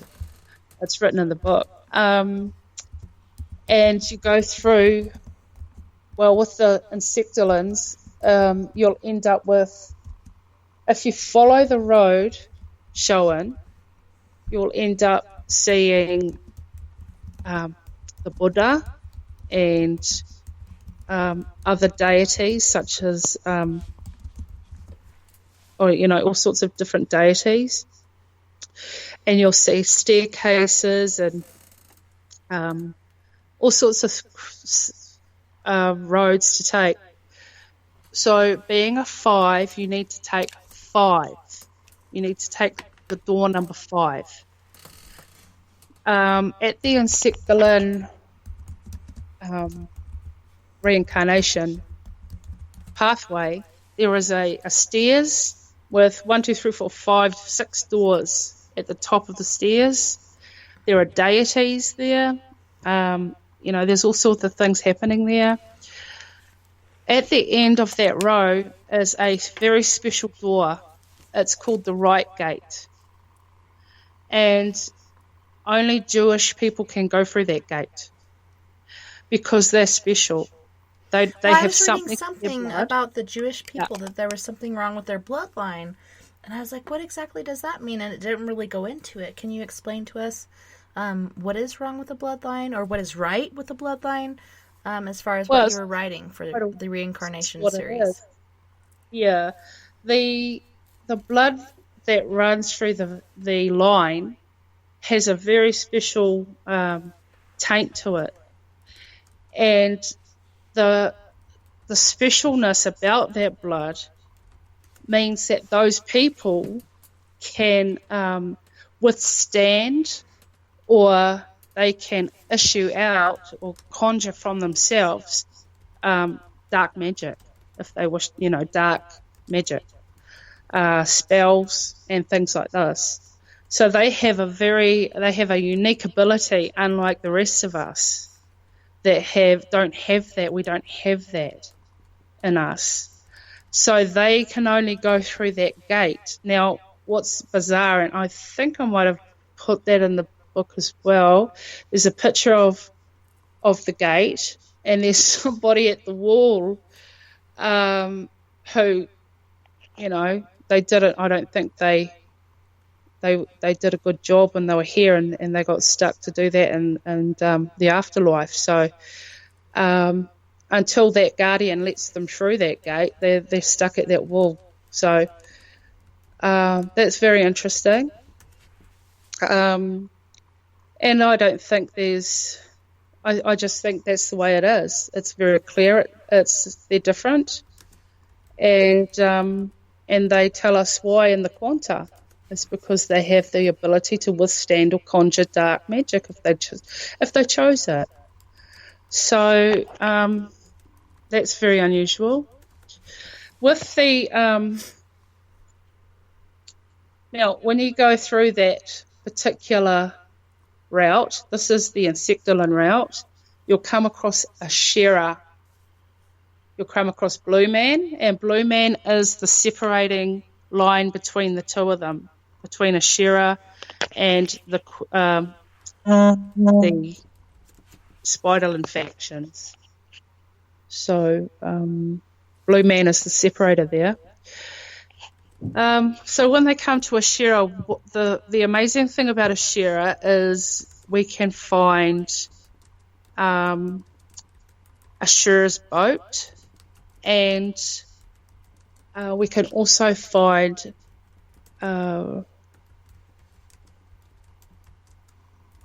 what's that star? Can't remember off the top of my head, but all of the Sumerian players. Okay, so we've got all the stars in the sky. We've got Ashura's boat. We've got all these people, Nimrod, and all these people are at the headpiece of Ashera. Ashera means Queen of Heaven, and she is the Sumerian goddess. So the Nibiru is a dimple in her right cheek, and Nibiru is transdimensional. So, matter of fact, if you... Yeah, and Bushi was saying Star of Satan, easy to forget, but is it really that? I don't think so. What did you say, sorry? He said Star of Satan, easy to forget. No, not Satan. Satan's not in that construct. No, it's... Star of Astaroth. Yes, very close. Something like this. Okay. Anyway. I know, I hate when that happens. I do that all the time. And he said, I was joking, but yeah, I do that all the time. I'm like, oh man, I know what this is, but I can't think of it right now. How come it's not in my mind? And it really frustrates me because I know what I'm trying to say, but it's not coming to me. And then later on, I'm like, oh yeah, that's what it was. Man. Yeah. Well, exactly. So all of the players are in this area, and we can see the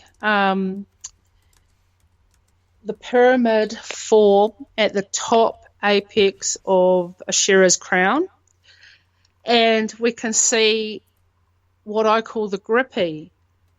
And the grippy is a hand monster. Okay, I call that whole thing handland because I'm not creative enough to think of something else. And they're all made of hands. And I would like to remind you of ancient cave art, okay, of the hands prints on the wall. Mm-hmm. Hands, just like that. And we have seen them now. We know where they are. They're from this area. And we call them fingerlings because, they are alive. There are some who may be listening who may remember a creature called Thingy or Thing, the Thing of the Munsters. Remember, it was a very old show, black and white, and they used to have this hand that had its own, mind, and it would get up and walk off. Yeah, like on the monsters? Yeah, right. Fingerlings are like that. They can move on their own. They don't need a body. They have mouths on the tips of their fingers, noses on the tips of their fingers. All their senses are on the tips of their fingers. To eat, they put a finger in, and that's how they eat. They're very strange, and they have an electrical charge to them. You'll see them, they have a mist around them. Don't let them touch you because they'll grow a fungus on you and a hand will grow out of it. Uh-oh. Yeah, you don't want that. No. So, there are dangers for us, for creatures such as those.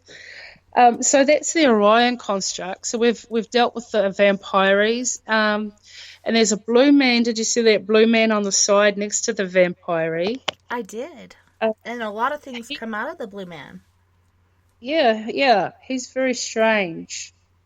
So, is that the one that can be inverted? Like you can see him right side up and then you can turn him upside down and see other things? No, not that one. No, it's right that was next a different to the one. vampire. Okay. He's actually assimilated to the vampire. And he's very hard to see, but he's there. But, there's lots of weird and wonderful things going on. And but what we need to do is we need to look at it sternly and fairly and honestly and say, okay, this is happening. We don't understand it, but we know it's happening. This is what we know from our ancient stories. This is what we know from the quanta being shown. Things like that, and come up with some sort of discussion. And I would suggest, like I said earlier, this is what they would have discussed at the mystery schools of old. They would have discussed all the stuff that they've seen. So as we make it through the firmament and we go through the bearded man and we get the light shining, and I've got to tell you, when the light shines above that bearded man's head for every person that goes through, that shine it goes straight onto the orange and the white snake. So if it gets an energy charge from it, I don't know. But I know that they are connected, the light and the snake. But anyway, once we get through the firmament, there is some other stuff you need to know about. Now, one of these things is what I call the teddy bears. And I only call them, nobody's ever heard this word before. It's just what I call them at home. But these objects that are in our firmament, and they're right by the head of the snake. And there's a marker there. And I called it Orion, Omega constellation, because it looks like an omega. I don't know if that's in that particular book, but that omega marks the city. Okay, so when you're going through the firmament, there are 3 sides to the triangle you can go through. Any one of those sides. It depends how you want, where you're running. If you want to go certain areas and things like this. It depends on you, because when you get there, although you don't quite remember because you're a little groggy, you will remember that you live there. You live in that city and you were visiting Earth, and you didn't quite get your chi energy you thought you were going to, and things like this, that sort of stuff. But once you get to, you find the Omega constellation, you'll be able to find the teddy bear constructs, but they're not. They look like teddy bears to us, but when you there's a little plaque that somebody drew in ancient antiquity, and we found it in some. And everybody's wondering, are you saying teddy bears like TITTY bears, or what is the phrase? Is it a New Zealand phrase? Teddy bears, like teddy bears. Can you spell it? Like TEDDY. Okay.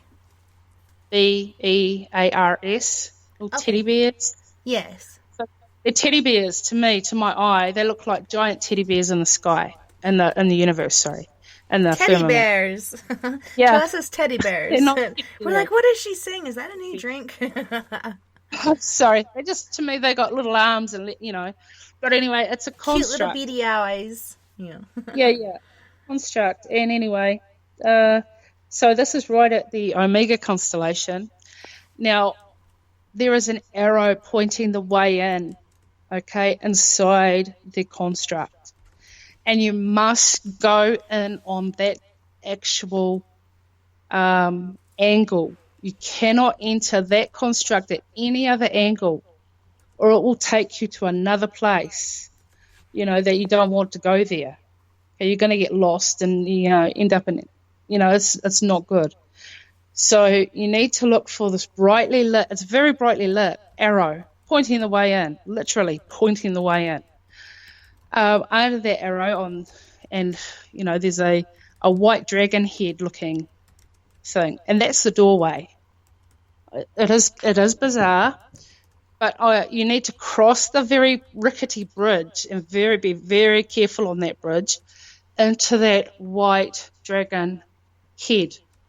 And once you go through that head, you will come into the ancient Egyptian construct. Okay? And you're going to walk across, down and across. I'll show you which way to go in the book. But you'll come out at the praying hands. It's the only sort of way I can put it. You must come out at that angle. You cannot come out any other angle. It must be the praying hands. And they're praying a certain way too. So it's in the book. But once you come out of there, you will come to Anana, the Great Sphinx. And from there, if you can cross her bridge and you can go into one of the cities. Chevron cities there, Mason cities there. You cannot go into Sun City. It doesn't belong to us. It belongs to, the dark light citizens. They have the ability to their eyes can withhold the bright light there. We can't, so we don't go into Sun City. But we have Mason City and Chevron City. As we make our way through the construct, we'll come to the cornerstone, and you'll find a judge at the cornerstone. And if you pass that judge's judgment, you get to go into Mason City. If not, you get to go into Chevron City. So on your way through, you'll come across that, and things like that. But when we get to Mason City, or when we get to Anana, that's when we find the unified tier of symbolism. So we have the swastika at the bottom. We have and we have the elevated tiers. I can't remember what comes next actually. You've got it there in the book, Tessa. Do you have that? Are we in the left word or the right word right now, or are we up to God? I'm trying to figure out where we're at. Trying to catch up, running. I forgot all about God. No, I was just trying to explain the unified tear we found next to a nana with the sacred symbols in it, creating that rod of power, with the Rosetta Stone at the top of it. But yes, that's right, we did find God, didn't we? Now, where was that? That was at the very tippy top of the Orion construct. So that's where we found God, and we actually did find God. And it was in the form of the Sigma and the Alpha and the Omega, I think it was, from memory. And Bougie was wondering, what is the significance of the black sun? Do you know of one? What is the significance of the what, sorry? Black sun? Oh, the black sun. Well, yeah, kind of. I kind of do. It's kind of off topic a little bit. It does go through Sun City, though. That's the part that we don't deal with. And it goes through Rigel, and then goes from Sirius, Rigel, Sun City, Sirius to our Sun City, then to Rigel, then to the Sun. I'm not too sure how it goes, so I'm not too sure on that, but it does go through that Sun City because the machinery's there. And it goes through that Sirius, the Sirius construct. It goes through Sirius, so, and then through into Sun City, but I don't know how it gets from. I'm not too sure. I do know it goes through that way. I haven't really taken a look at it. And Craig was asking, where do we find these teddy bears? Well, I put a picture on it on that ad I put up earlier. There was a little statuette on if you have a look on my Twitter account there, the last thing I posted has a picture of some statues. And next to it is the correlating star patterning from that ancient artifact. It's just so that you understand that is the correct place, because I don't want you guys thinking this is caca, because, I don't have time to repeat myself, I've got to be honest. Right. Yeah, I feel that way with my teenagers and younger kids all the time. I'm like, come on, how many times do I have to say it?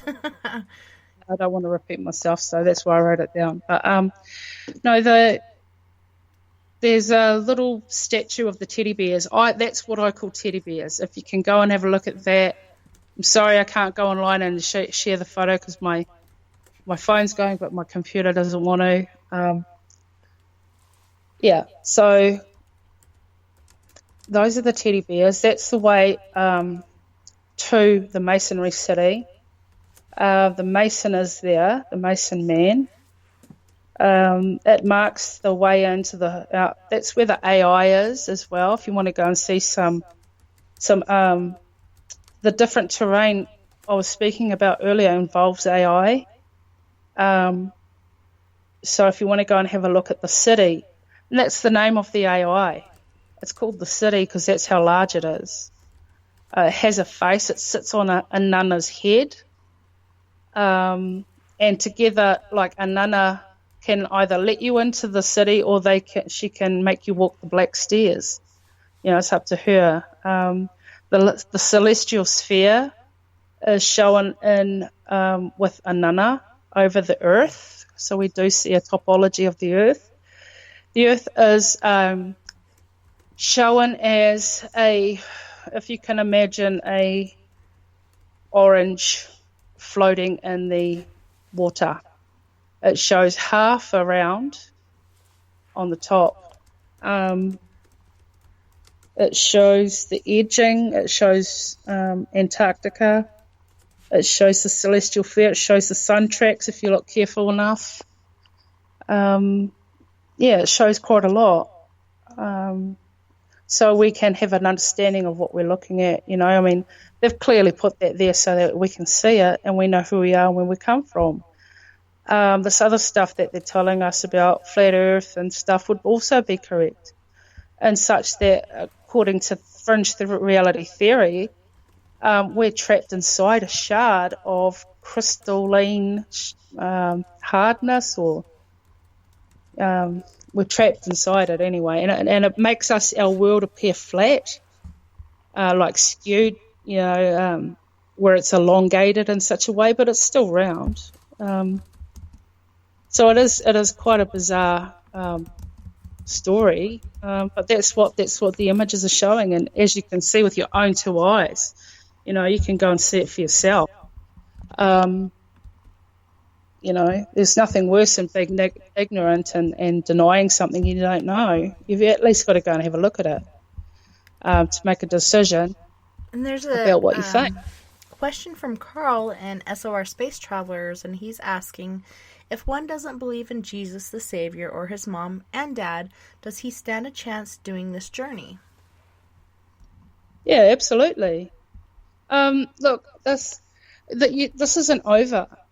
This is only, I had to cut this down because I didn't want to confuse people, because there's a lot of intricacy and overlapping of different things, and if you're not careful, you could get lost in the place. But yeah, absolutely, there's definitely a place for atheists. You haven't seen the last book yet. That last book's going to be a doozy. So I don't know what you're going to do with it. It's very, very interesting. But the AI stuff is interesting. The VR stuff is interesting. You get a lot of VR around just on the outskirts of Orionish, because that's where they're harvesting specks. So you get a lot of VR there, and you get a lot of AI in the firmament, because you're clearly plugging into something. I'd say the snakes are the way the snakes move are powering their firmament, because where would they get the energy resource? Because there's no energy resource really in space. On that note, we do have to go to our second break, so you guys don't go anywhere. We'll be right back right after these messages. Heading to Vancouver and looking for a night on the town? The Moose Vancouver is the bar that never stops rocking until 2 a.m. every night. The Moose has great food with everything on the menu from $6.95 to $8.95. Fantastic, vibrant staff and rock and roll that will bring you back to when the music was real, the hair was long, and the guitars were rockin'. Get your party on at the Moose Vancouver, the official party bar of Spaced Out Radio. Get your horns up with me on Spaced Out Radio. This is Ron Bumblefoot THAL. Come tune in to SOR, where you can hear me rock out with Little Brother Is Watching, the official theme song of Spaced Out Radio. And then come on over to bumblefoot.com, where you can find out about my tour schedule, my music, and everything else. Bumblefoot.com keeps you up to date on what I'm doing and the best way to stay in touch with my music and music camps. Sign up for my newsletter at bumblefoot.com, and remember, Little Brother Is Watching. Looking for the stories of the strange and weird that you will find hard to find anywhere else? Check out the SOR Newswire on our website. Our writers, led by Captain Shirk, are scouring the world for the oddest and most bizarre stories we can find.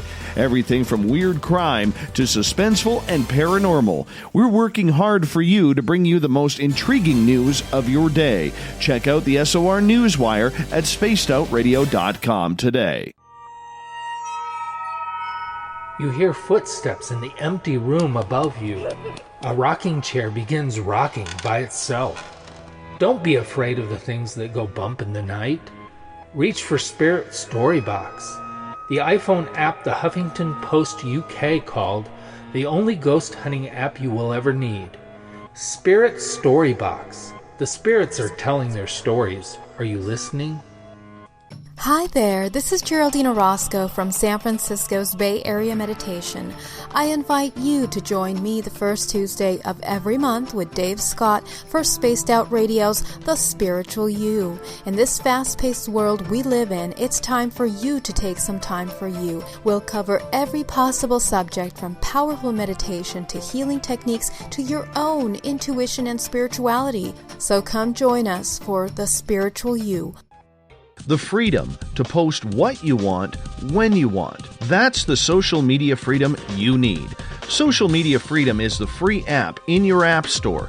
No need to worry about going to jail or being shadow banned any longer. It's the freedom to say what you feel. The freedom to know Big Brother isn't watching. It's the way social media is supposed to be. Social Media Freedom. It's time to set yourself free. Download from your app store today. You know, it's hard being the bad man of ufology, but that's just the way that I like it. This is Chris George Zuger, and I'll be hanging out with Dave Scott and SOR scientist Chris Cogswell for Reality Paranormal, the second Wednesday of every month. And our job is to break it down and come to conclusions as to what is really going on in the supernatural world. I'd love for you to join us right here on Spaced Out Radio. Are you intrigued by Paranormal Talk Radio? You'll love the new Paranormal Radio app from TalkStream Live. You'll find a great selection of talk shows covering UFOs, ghosts, strange phenomena, and much more. Download the Paranormal Radio app now and start listening to the very best in paranormal talk entertainment, including the network you're listening to right now, the Paranormal Radio app, free in Google Play and the iOS App Store. We are getting ready to relaunch the SOR Space Travelers Club at spacedoutradio.com. For $5 a month, you can join us for a plethora of features found nowhere else. Hang out in a private chat room during the show and after party. You can check out some exclusive content and a store specifically for you, as well as a private listener forum where you can post your thoughts, stories, and pictures. The SOR Space Travelers Club, coming soon to spacedoutradio.com. Do you want to know what's really going on in your world? Do you have questions about who you can trust in the mainstream media? Then look no further than the Rebel Planet. Come get the straight answers right here at spacedoutradio.com. Join me, Jamie Sexton, creator of Rebel Planet News, as I fill you in on the stories behind the stories. All you truth seekers, be sure to tune in to Rebel Planet on spacedoutradio.com the third Thursday of every month.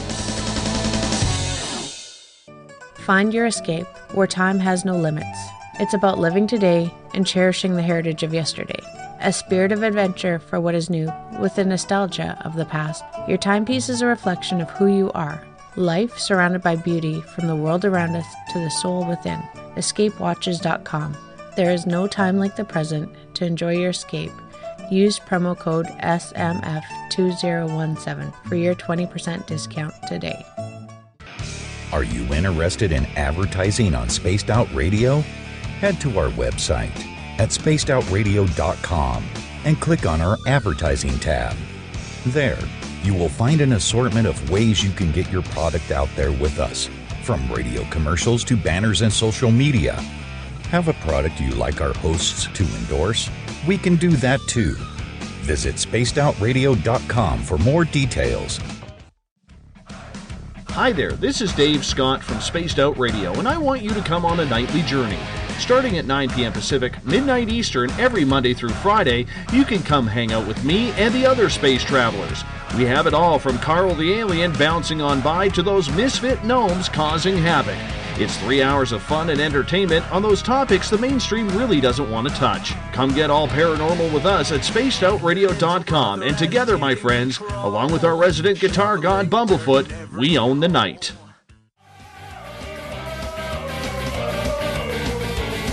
Sit back, relax, grab a drink, and listen closely. Spaced Out Radio continues through the weekend.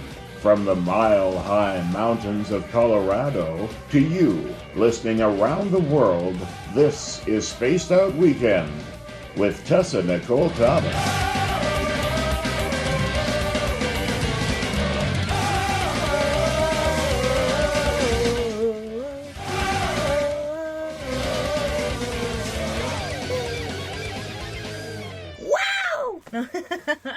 I always love that intro. And you couldn't hear it because I took the headphones off the mic. But welcome back, Marie. It's so great to have you and for you to explain this to us so we can actually, for me, especially to wrap my mind around it because I'm trying to understand it. but as you're explaining it, I'm understanding it even better. So thank you so much for coming here tonight, even though we had a mishap last weekend and we couldn't have you here. I'm so glad you could be here this weekend so I could really, really understand this book and what you've experienced. Yes, and I'm very grateful to be here too after last weekend. Thanks, Tessa. The book is a great book, and it's very unusual. It's extraordinary. The whole series is quite unusual. So if you're used to, I don't know what kind of aliens stories you're used to, but I don't think you would have heard this one before. But the difference is that I'm actually trying to prove it rather than just making up things and having an opinion. I'm actually showing you what I've been shown so that you can see that there is a metaphysical element to the universe, that we are special in some way, and we are trapped by our enemies, and our gods are fighting a war in the universe, and to try and prevent us from being harvested, I would say, by the looks of it. But yes, so we're trying to show you proof. Okay, we don't want to I don't know. We just don't want any lies. We don't want that. We don't want to tell you, regurgitate stories about official documents. There's no official documents in this book. None. I don't want any in there. Because there are too many people telling you stories about what happened in 1954, 1955. We're not interested in that. We're interested in real stuff that you can look through a telescope, and look with your own eye and see it for your own self, and then have a determination. And I think that part there is the most important part, because before that we're guessing. We're guessing stories. We're guessing from paperwork and from archaeological finds. We're guesstimating.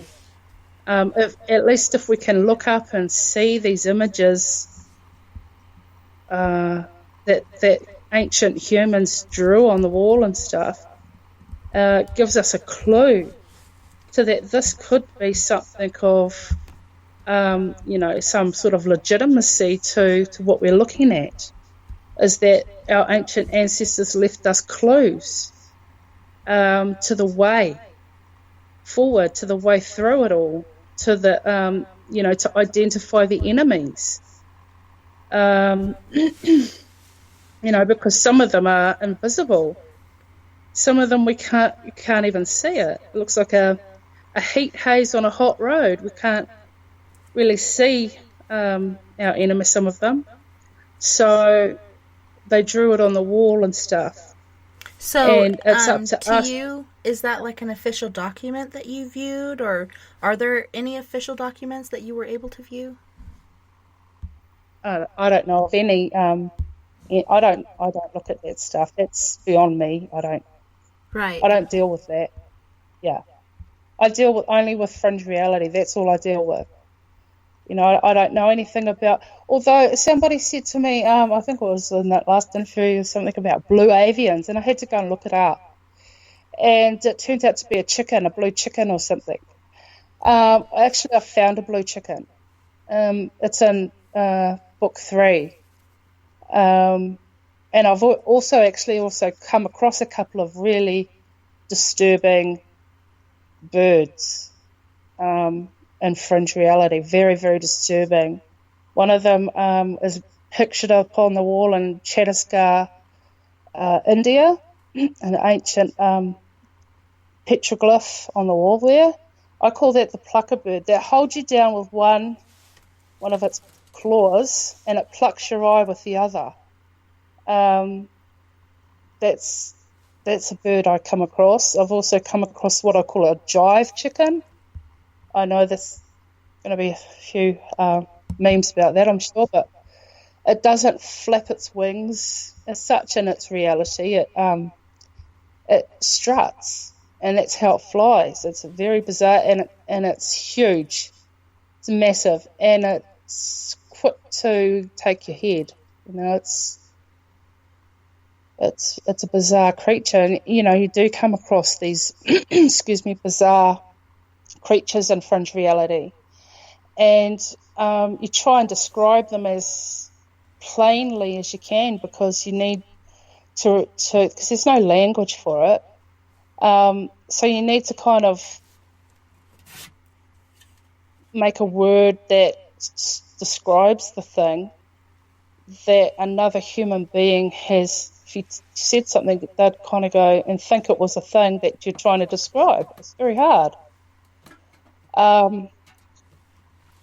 So where do you go with that when you find strange and bizarre things? So... Right, it kind of reminds me of something from the Muppets when they're talking about blue chickens or chickens from space. It's always something different that we don't understand, but once you find it, you tend to understand it once you see what it is and what it's doing. Well, I've had the two experiences with the birds and the dreaming, and then I've found the blue chicken construct, which it's in one of those books. It's probably, I think it's book 3. It's in book 3. So I don't know if that vindicates that guy, whoever it was, but nobody cares really. At the end of the day, we've just got to look up and we've just got to stop lying to ourselves. We've just got to stop lying to ourselves, and we've got to be realistic. And it's pointless being a troll, I suppose, and you hammer everything that comes across your pathway, because one day you're not going to be right. You're just going to hammer everything, and then next minute nobody's going to bring you anything because you just hammer everything. But there's a time and a place when you just got to look up and say, okay, I'm gonna look. Got to pull your head out of the sand. That's no digging at anybody. It's just us as a human race. We tend to not want to believe sometimes because maybe it's too much. Well, our government has been pulling the wool over our eyes for so long. It's hard for us to decipher what is real and what isn't, and we're still waiting for disclosure about aliens and all these UFOs and aliens that have been visiting for all these years, because they're keeping it from us. They're afraid we're going to be running around like chickens with our heads cut off and won't be able to understand or acknowledge or encompass it. And there's a lot of us out there that are ready for this because we've experienced it on our own. We've seen UFOs. We've seen aliens. Our children have seen and witnessed them, and the UFOs and aliens, etc. Like, when are they going to actually be honest with us instead of hiding this from us? It goes from the Blue Book Project, so on and so forth, like pulling the wool over our eyes, telling us, oh, it's this different spacecraft or aircraft that we've had, this is that, when it's really not, when in fact it is aliens and alien aircraft and so on and so forth. It's just kind of frustrating for me because I know what I saw and I know what's going on, and my kids even know. Like my daughter, she's 3 years old, and she's telling me, this spacecraft came to the backyard, and me and my brother got on there, and then my brother jumped off, and then I chased him, and the aliens were chasing him, and we have so many things going on in Colorado, and they're just saying, this isn't real, this isn't happening, these are Air Force craft, when in reality it's not. They may have a few that are, because they've done reverse engineering and such, but otherwise, a lot of these things are alien aircraft. They used to be called UFOs, but now they're called something else because the government gave it another name, which I can't recall right now because it's so new to me. I just discovered it. But it's just frustrating. Why can't they be honest with us? It is frustrating, but the thing is I don't think they know how to say it. I mean, if they turn around and said, yeah, there's a big, sphinx in the sky, and, you can go live there when you die, nobody's going to believe them. How are they going to explain it? Oh, yeah, there's 2 giant snakes as well. It's too bizarre. I mean, they can't do it. But, a person such as myself can write these few books, and then another person's going to come and they're going to read these books and they're going to go, hang on a minute, this makes a lot of sense. And they're going to go and get things they know about that I don't know about, such as historical, stories and artifacts and things like this. And they're going to help put these pieces together. I think the fringe reality theory, it brings all of that missing stuff together. But because I am not, I speak Babel. I don't speak, I didn't come from a upper class kind of background or, anything like this. So I didn't get a lot of, a good education. I got a reasonable education, but I'm a C student, But there's going to be somebody out there who's way more clever than me, who will see the images I'm put out there, and they're going to be able to make those pieces put together, like a jigsaw, them and others, and together, we will be able to find that missing history, because that missing history is going to dictate our future, because if we found out that we were the children of, of a war, and our parents, forefathers and stuff suffered greatly, so that we could be, that's going to affect us greatly. So this is this is where we're heading. Yeah. Yeah, you get that guilt thing going on. This is because I happened or whatever, whatnot, so on and so forth. But it's bigger than that. Like, there's so many things out there, and what blows my mind is a lot of schools right now are taking history out of school. And how are kids not supposed to repeat history unless they know it?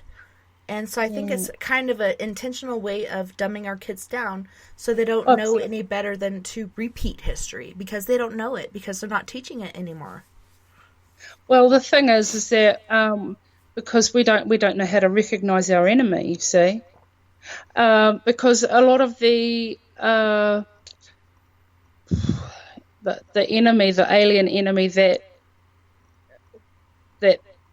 wants to thwart us, look human. Okay, and I'll tell you something for all who are listening. Okay, on the right hand of the Dark Brothers, such a particular branch of the Dark Brothers who come here quite a lot. They have a marker on the right hand, like on the palm of their right hand, and it's not like any human. We've got that shape on our palm of our hand. It looks like an M or what have you. It's like lines, 3 lines sometimes. We've all got it, but these guys don't. They have an A shape, okay, like a chevron, okay, on the palms of their hands. Goes across the 4 fingers and down the thumb. It's an A shape. So, these are the sorts of things that you need to know, well, people need to know just in daily life. Yeah, I'm looking for the M. I'm finding an A. I'm like, what's going on here? But, I mean, I know I'm more open-minded than a lot of people around me, and I've experienced a lot of different things, and I've acknowledged different things, and I'm trying to build up my fellow man and not tear them down like a lot of people feel that they have to. Yeah. Agreed. We do need to do that. We do need to accept people, accept their stories, what they've got to say, everything, and not belittle them in any given way, because we need people to start stepping forward and telling us the stories, because every little story has a clue. Every little story has a clue about how to deal with these things, and we need to get onto it. We need to, we need to mobilize. We need to have communities where we're talking about, humanity and how humanity can go forward safely. What are the resources we have as human beings against these things? That's the sort of stuff we need to share openly. So that every man, woman, and child knows what to do. There are some beings that are averse to white water. There are some beings that can't stand salt. There are some that get electrocuted from, lead and copper. These sorts of things. So, I'm trying my very best to write this stuff down. There's so much I can't write it all. And I can only write what to I you think. as it does, right? Yeah, and the way the quanta is explained. So if I'm looking at the construct, I see something and then I get all of this hit of quanta from all these energies, then I have to write down what they're saying. And this is where these stories are coming from, of our hidden history with Earth, how he exploded the moon matrix when they were stealing the water from us. They withheld the water, and thousands of people died. This is before the flood. Died, and then he blew the moon matrix, and voila, they wiped all these moon matrix. They let the waters go.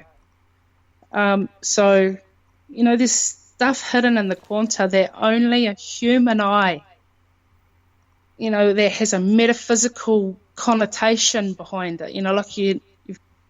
I think a skeptic would look at it and go, yeah, but a metaphysician would look at it and go, I'm feeling the story. I can see it's coming at me.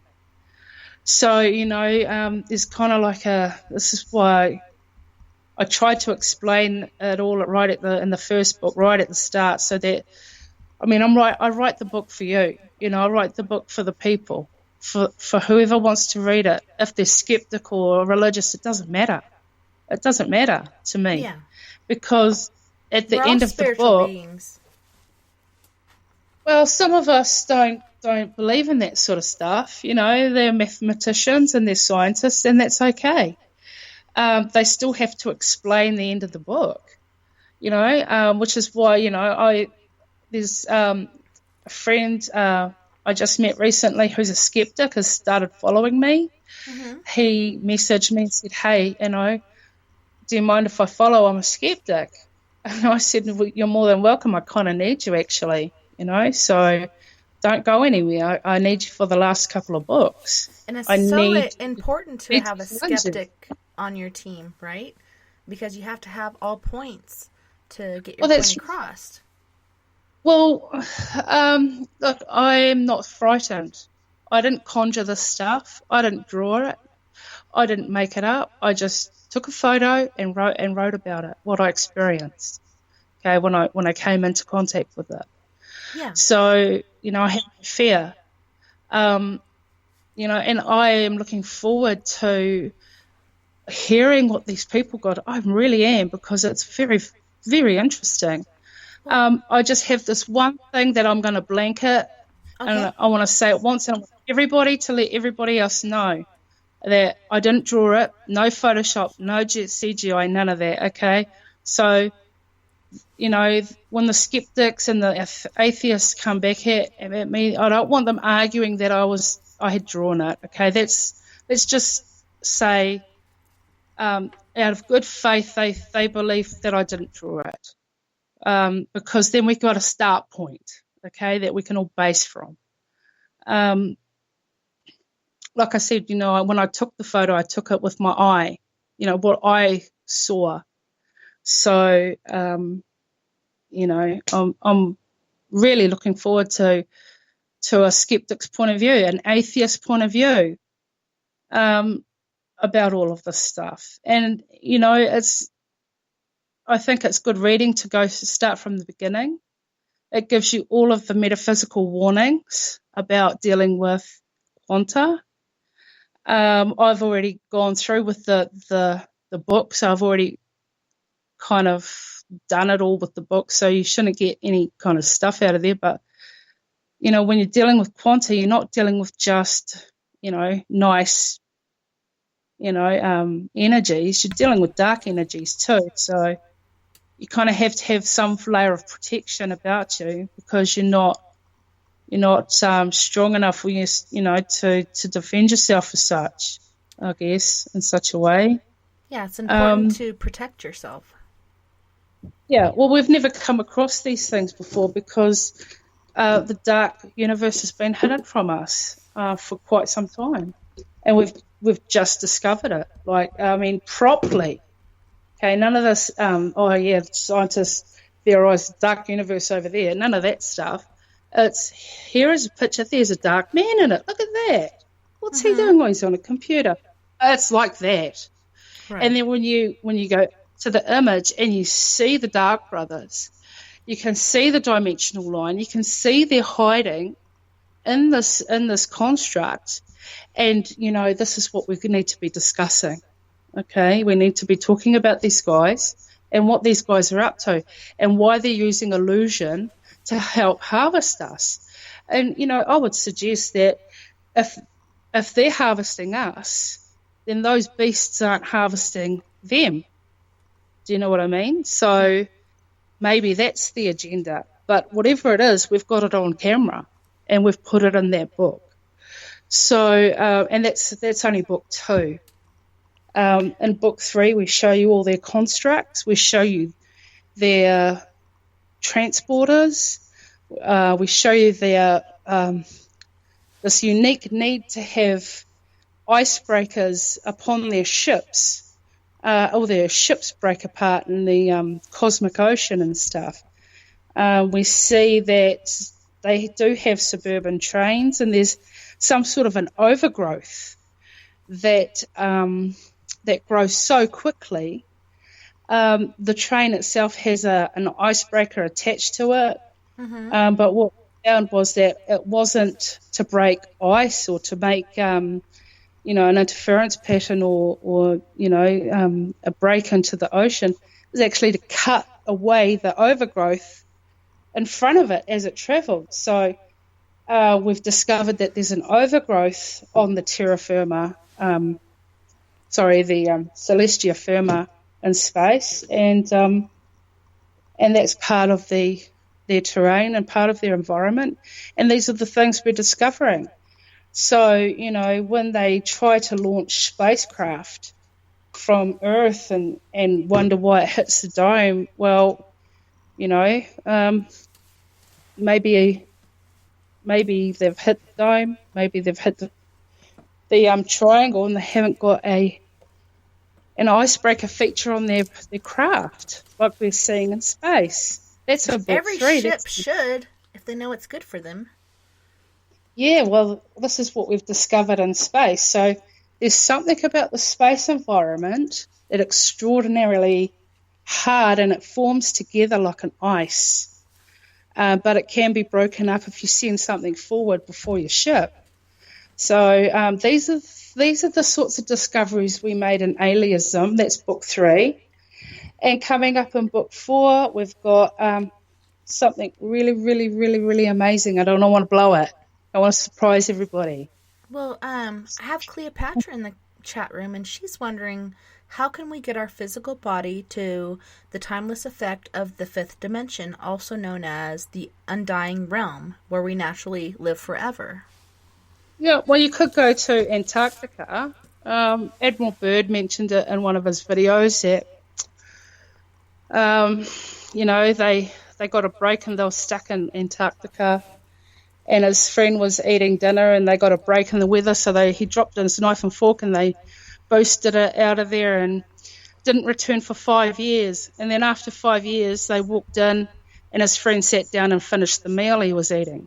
Now, Admiral Byrd went on to speak about frozen bread, but everybody kind of missed the point. And the point was that the meal sat there unfrozen, untouched, unaged, because that particular area, wherever they were, in Antarctica. I think they call it Little America now. Then they called it Little America. That has a particular level of magnetism or something. You don't age. It's very close, I don't know, I think it's very close to the edge. I'm down here in New Zealand, and we've always, I'm part Māori, so I'm from New Zealand. My people are from here. We've had a long history about Antarctica being part of New Zealand. There's an old story that we were connected as one place. We have had these stories, but on Earth you could do it like that, but in Fringe reality there are ships that do come down to the Earth. They do take tariff, of human being. These are friendlies. They're not hunters. They're not bounty hunters, and they're not, any kind of enemy. They are friendlies, but they are. You have to pay. You have to pay for something, and you can get out of here. You'd go with them to the resistance place where they are, where solid people can live. You can do all of that. But it's very rare, and it's very hard for them to get in and out without being seen, because if they do get seen, they will be set upon, So there are ways that you can get out. So in your book we have Chapter 9, the Omega Constellation, the 3 cities. What are the 3 cities that we're talking about in Chapter 9? Well, those were the 3 cities of the Mason City, the Chevron City, and the Sun City. So that's how I described, the only way I could describe it was teddy bears, because they look like teddy bears. Those were the constructs, but in reality they're multifaceted. So, they made a Rubik's Cube a long time ago, but then they made this other octagonal shape Rubik's Cube. Well, it's kind of like that. It's multifaceted. It has many sides. The teddy bear side is the closest to a shape that that means something. So you can describe to another person. And as you can see in ancient antiquity, in ancient times, they also made this statue. I think it was found in Ecuador, and it was made shaped like 2 teddy bears on a plaque. They made the shape as well, so it was a shape that I think that the human eye can kind of relate to in some way. But on the back end of those 2 constructs, they are multifaceted. There's many entryways and there's many exit ways, and because there's many aliens that are light beings that will come through our firmament, we being 5s need to take the bridge shown in the book, and you need to come out at the praying hands. You need to go in that way at the angle, and you need to come out at that angle. No other angle, or you've come out the wrong way. You go in the wrong way, you'll come out the wrong way, and stuff like this. So those are shown to you in the book. But Mason City, I am not sure who gets to go in there. I think it might be, people who can do maths. Who knows? That was a joke. Also, I think the rest of us go into Chevron City, which is kind of like, I wouldn't say a slave city, but it could be if you don't have a lot of energy to trade, stuff like that. So it wouldn't be so pleasant, I don't think. But from that particular construct, you can catch a boat out. You can catch a ship out into open space, if you want to go that far, or deep space, So that is there. That is the firmament city. Surrounding those are it's the unified tier that we spoke of earlier. And I don't have that in front of me, but those are the symbols we revere in our culture and ancient culture. So we've got the swastika at the bottom of that tier. I think then, have you got the book there, Tessa? I have it on my phone on the Kindle.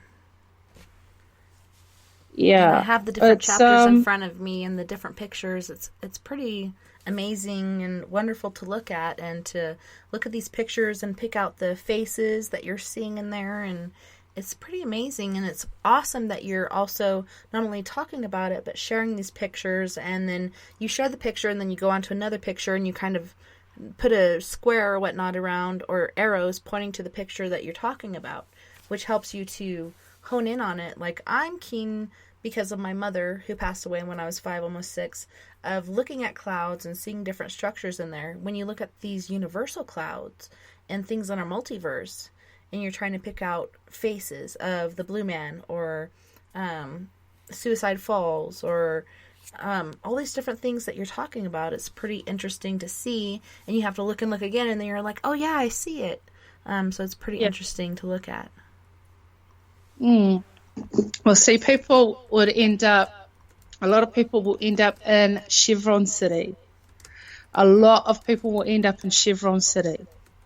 So, because not that many get into Mason City. I don't know how you get into Mason City. I don't know what the constitution is to get into Mason City. But those are the two cities that are available to us, and a lot of the people will be in Chevron City, like majority, because many people can go out into the urban, the urban cities just outside of the main city, and they can live in smaller communities out in urban space where they have space trains, and they do have transporters that go out there and stuff. But it's a little bit harder to live there than in the actual city centre itself, because you have to have some form of protection. They do have like lasers and the Syrians deal with all the defence. The Syrians deal with all the defence. They have defence lasers that they put up, and so all the way up to Earth's boundary. Okay, Earth's cosmic boundary. They have lasers all the way out to there. So you can go and live in one of the urban space centres, but it's very rare. Most of the humans kind of live in the city because you have to kind of defend yourself a little bit more in the urban centres from other friendly, not so friendly aliens. Do you know what I mean? Like they're not going to eat you, but they're going to take all your stuff. That sort of stuff. So, there's that sort of stuff going on. In book 3, we showed you some real cultural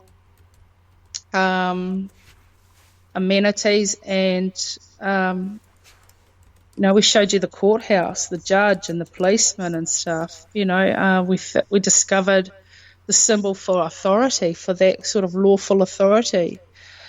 We saw it again at the end of that book as well, when we have the Syrians and the insectolins, spiderlins, and the prisoner exchange. We can see that they have the symbol of the authority in that image as well.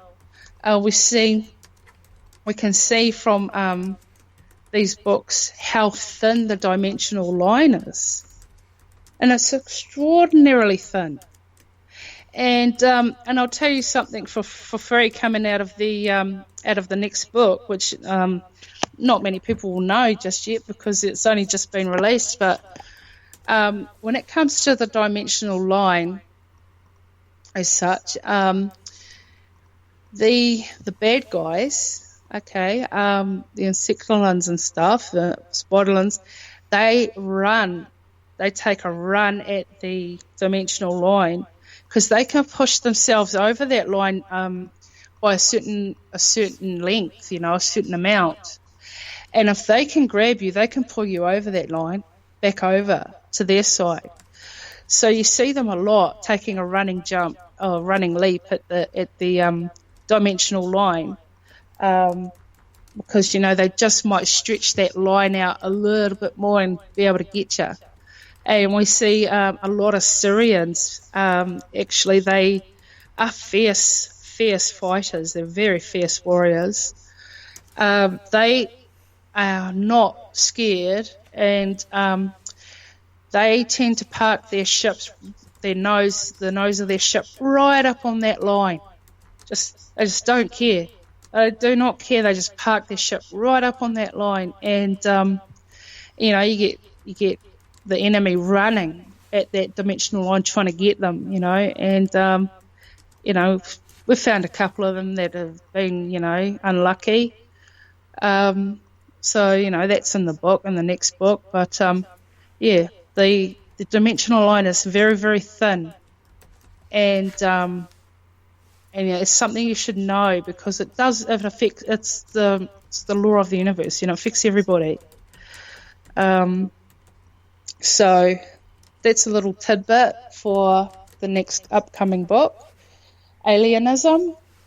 And that's our discussion of alien culture and showing you actual aliens and some serious pictures, in that book. So for those of you who are serious, these are the sorts of things you want to be looking at.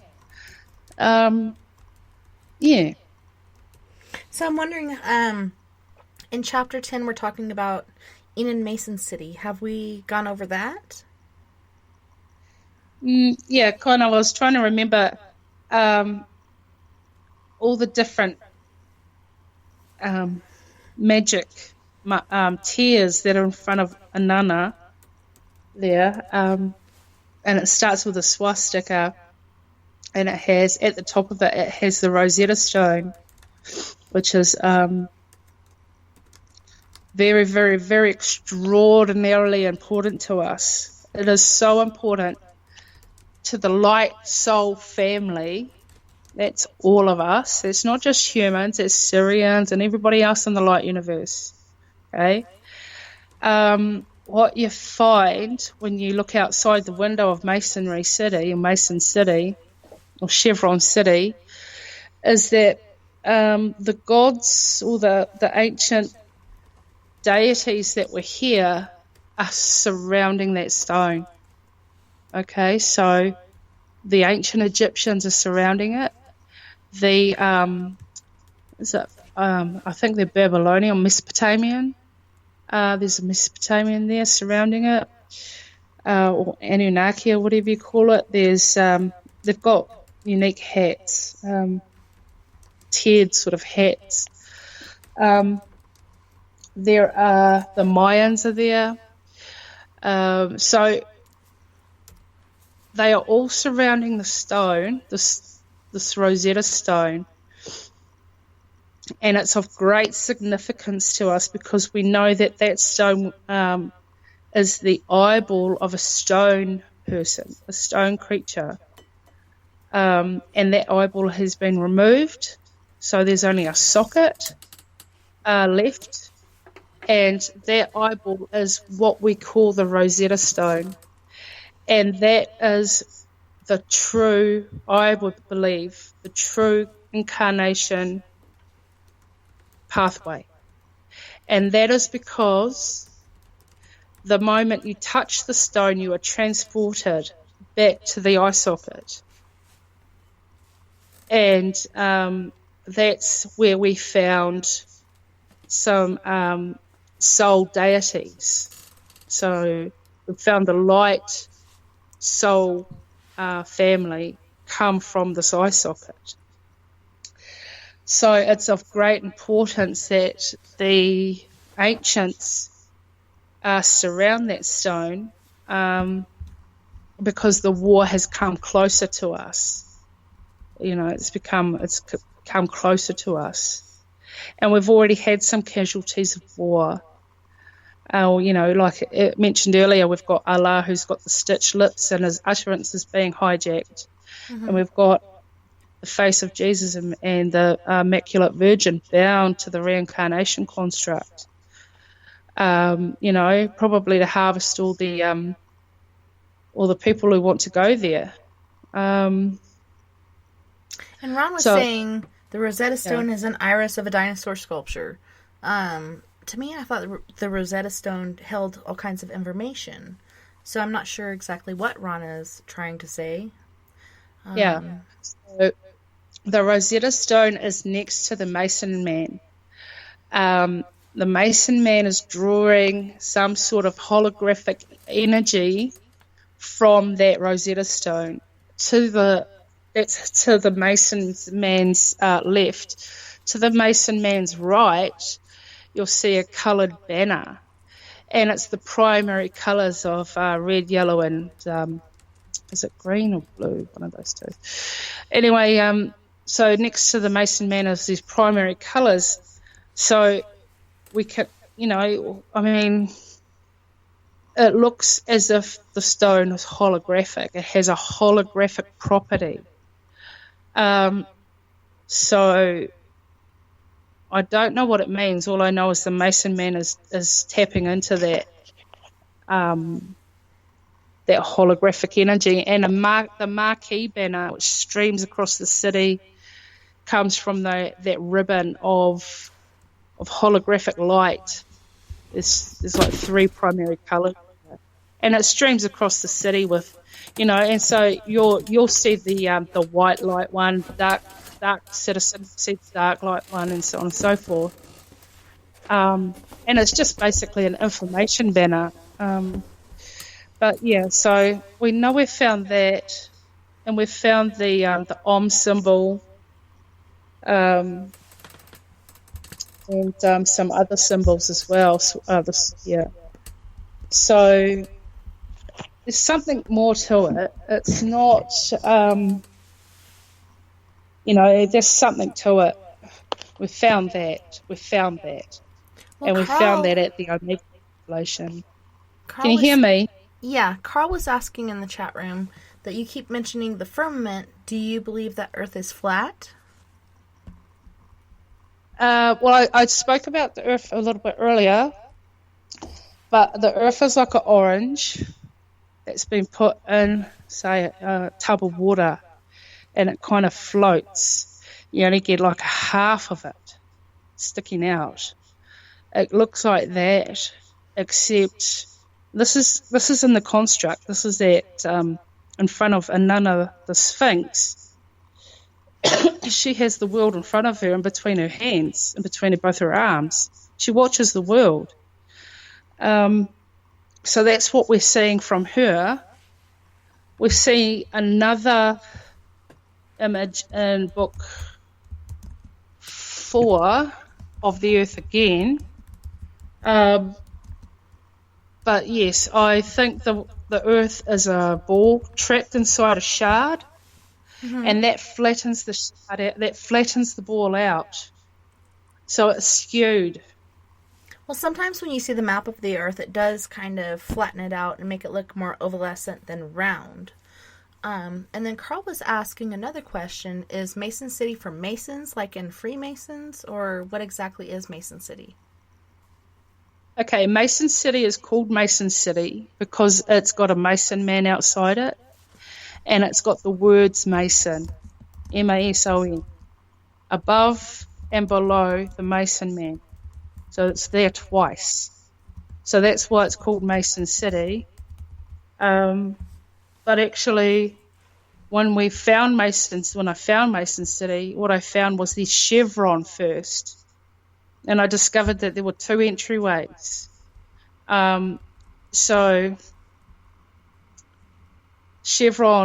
the chevron opening became Chevron City because it was easiest to say that.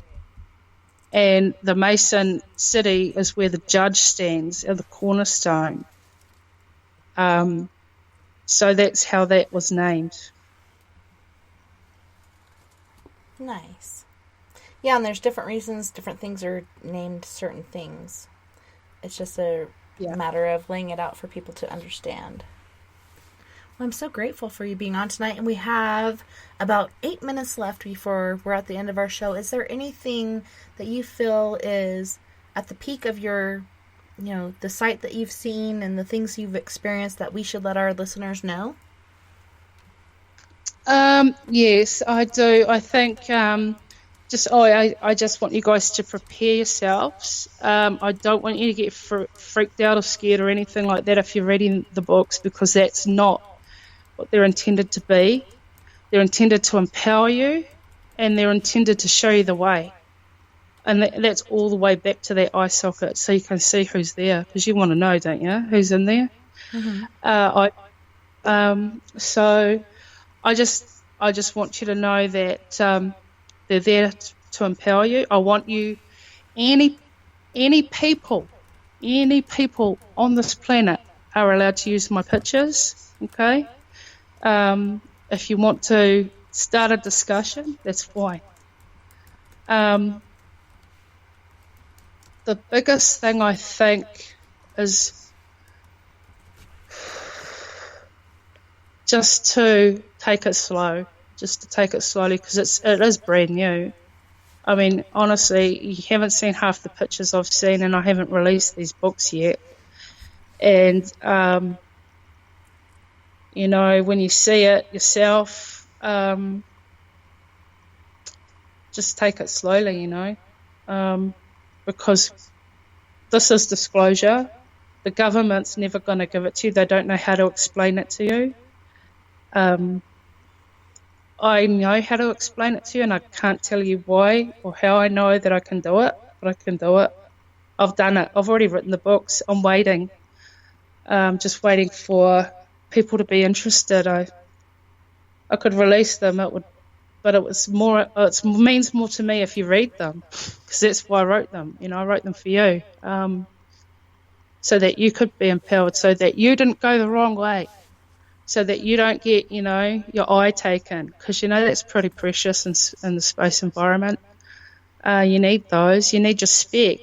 You need that stuff, so you can survive. And we need to win this war, because there's a war going on above our heads, and we don't even know. We only remember there's a war when we get back to Chevron City. That's the only time we remember. There's dimensional lines all over the place. So you got to learn how to recognize dimensional doorways and things like this, so that we can know how to utilize them. There is something. I suppose I could tell you now. This is the end of reincarnation. I don't know where. I got asked last time, I suppose, but we were asked about the step wells, and this is in the last thing. I forgot to mention part of that was in the river, in that area, in those places of India, you'll find these lingams in the river. You need to, well, not you, but people need to turn those on to direct the water into those step wells. So I never got to mention that the last time when I was speaking, the other guy. But, just when you die, we're very sorry you're gone and all that, but please, when you get there, look for the Blue Cross. You're looking for the mark of the Rosetta Stone, which is the Blue Cross, and that's the direction you want to run. Use your parkour, use your, martial arts if you come across anything. You will want to keep your sphere. If you find a sphere, hold on to it. It's worth so much to you. It's your weapon in space.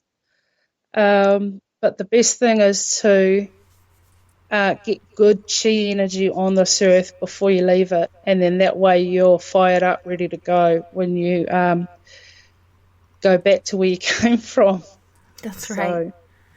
And Craig was wondering, Marie, Do you belong to any occult society, or have you ever? Cult society.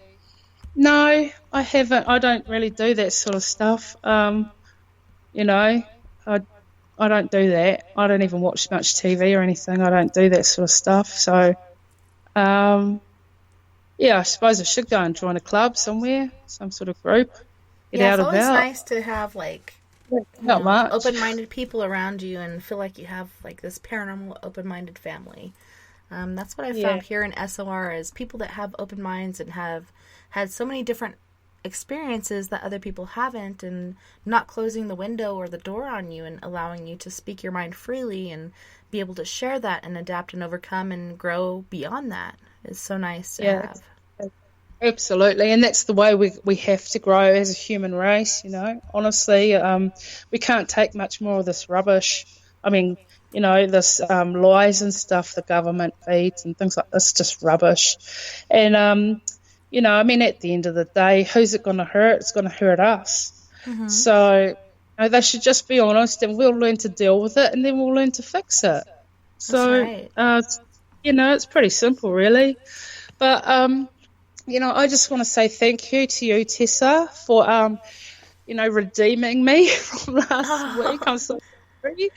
And I never told you that my phone went for a ride without me.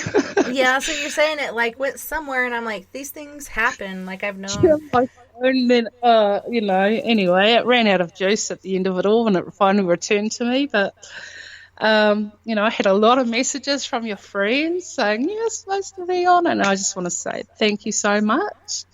And I want to say thanks to everybody that supported me, because you know, I'm pretty lonely. I don't have anyone to talk to because I'm the only person who kind of knows about this stuff, Fringe reality theory, and it's hard to find a conversation. But thank you for buying my books. If you've bought my books, it helps my family and it gives me encouragement to continue doing the work. Yeah, and I've had several people asking, is this on Kindle, so on and so forth, and I'm like, yes, that's where I've been reading it. So you can find her books on Kindle. And we're going to our last 15 minutes, but I wanted to thank you so much, Marie, for being here, and I'm sorry that happened to you last week. I understand how these things happen. Like, when I have somebody on that I really want to have on, I've had audio things happen to me and different things go berserk with my electronics, so I understand completely where you're coming from and how you got lost, and I don't hold that against you at all because I understand where you're coming from. But can you tell our listeners how exactly to find you and get a hold of you and find your works and your books? Okay, so yeah, the first book I did, I've never done this before, so the first book I did, I published through Smashwords, and that's the overview, that's an introduction, so it's very, very, very sanitized for someone who's, I don't want to scare anyone, so it's got lovely pictures in it for you, for any person. The second book, which is the one you've got, is a little bit more, got a bit more bite to it, and both of the, and then the third book, Alienism, which I've just published, gives you some sort of insight to the firmament city, how to live up there, you know, what to look out for, how, you know, what is a street sign, you know, what is a street sign up there, because, you know, if you're driving around, you're going to have rules, otherwise, you know, you don't want to go crashing in. So there are road rules and there are maps and everything. So that's in book 3, and that's the sort of stuff we're all going to be wanting to read soon, because we are all going to be needing that really, really soon. So if you want to find those books, the first book is on Smashwords and the second 2 are on Amazon, and they are Kindle readers at the moment. I am looking at doing a print on demand. If anybody wants to do that, that's fine, I can do that. And then I'm just taking a wee break, and I'm going to publish the next books. And these upcoming books, I don't know what they're going to do with it. I don't know what they're going to make of it, but all I know is that people are going to be looking at it and saying, what is this? Oh my gosh. Right. So I hope that I don't want to give it away. It's so it's just incredible, and I don't want to give it away. I really don't. I want you guys to catch up. I want you guys to get to book 3, and when you're ready, I'm going to release the rest. And when we get to the end of that, then we can look at moving forward, because then the information is out there, and it's some amazing imagery. Honestly, I've never seen anything like it. And that's pretty much it, really. I hope everybody enjoys the books. Yeah, I don't know what to say. Well, I just want to say thank you so much for being my guest tonight, and it was so wonderful having you on the show this evening. Yeah, well, thank you, Tessa. Thank you very much, and making it so lovely and pleasant for me as well. I'm not familiar with, communicating like this in on a radio show with lots and lots of people listening. I'm actually extraordinarily shy. You wouldn't know, but I am. Hey, I terrified.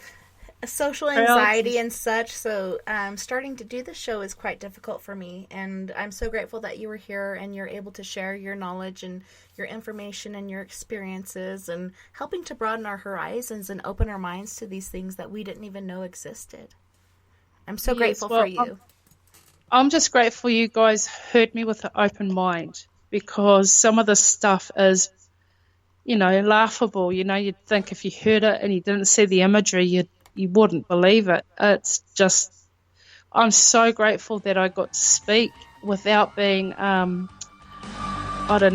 attacked, because of my difference to what people are currently saying about aliens. Mm-hmm. They're saying whatever. I don't even know what they say about aliens, but I just know that this is what I found in space. And if you want to look, it's over there. You can go look at it. And then you can make your own mind up, and that's more valuable to a person than somebody else's opinion. Yeah, it's so important to use your own interpretation and to share each other's viewpoints on it, for sure. Right, and also so that you know what to look for. It's so important to know what bridge you're wanting to cross, because there's a few bridges, but I've described in those books, and I've taken photos so you don't get it wrong, you get it right. Get it right, so you don't end up in the wrong spot. Because if you end up in the wrong spot, there's no way of saying where you're going to end up from there. Because there are, as you mentioned earlier, there's crystal slave mines, and then there's there's slave auctions. There's all sorts of stuff going on. So there's fighting pits and stuff that they use as sport, and it's just. Like I said, it's still kind of wild. It's civilized, but it's still kind of wild. And we humans, we're not like them. We're different to them. So we do have a city in space, and that's where we do go. So at least the thing I think is at least we know where we're going in the next life. But I want to urge people not to throw religion away too quickly either, because we're going to be dealing with that in the next book, so we're going to be dealing with that. So we're going to answer as many questions as we can in these upcoming books about the most serious mysteries of this planet. And, I really need some serious minds to step forward and come on this journey, because I'd love to bounce thoughts around, of what they've got to think about it, things like that. So, yeah, I can't wait till I hear from these people, whoever they are, and I don't care what background they're from. If they live in the back of their car, I don't care. If they've got some serious, credible thoughts going on, I want to hear them, because, this is the start of something amazing. And, I don't know what it is yet, but I know it's something amazing, because we're finally getting some real serious answers to our lost history. I'm going to post a picture up shortly after this interview, and as soon as my computer goes. And, to every person in there, I want you to take a look at it, because this is what's coming in the next book. And you're going to see that this is definitely a disclosure, absolutely, without question. And it doesn't come from human. It doesn't come from government.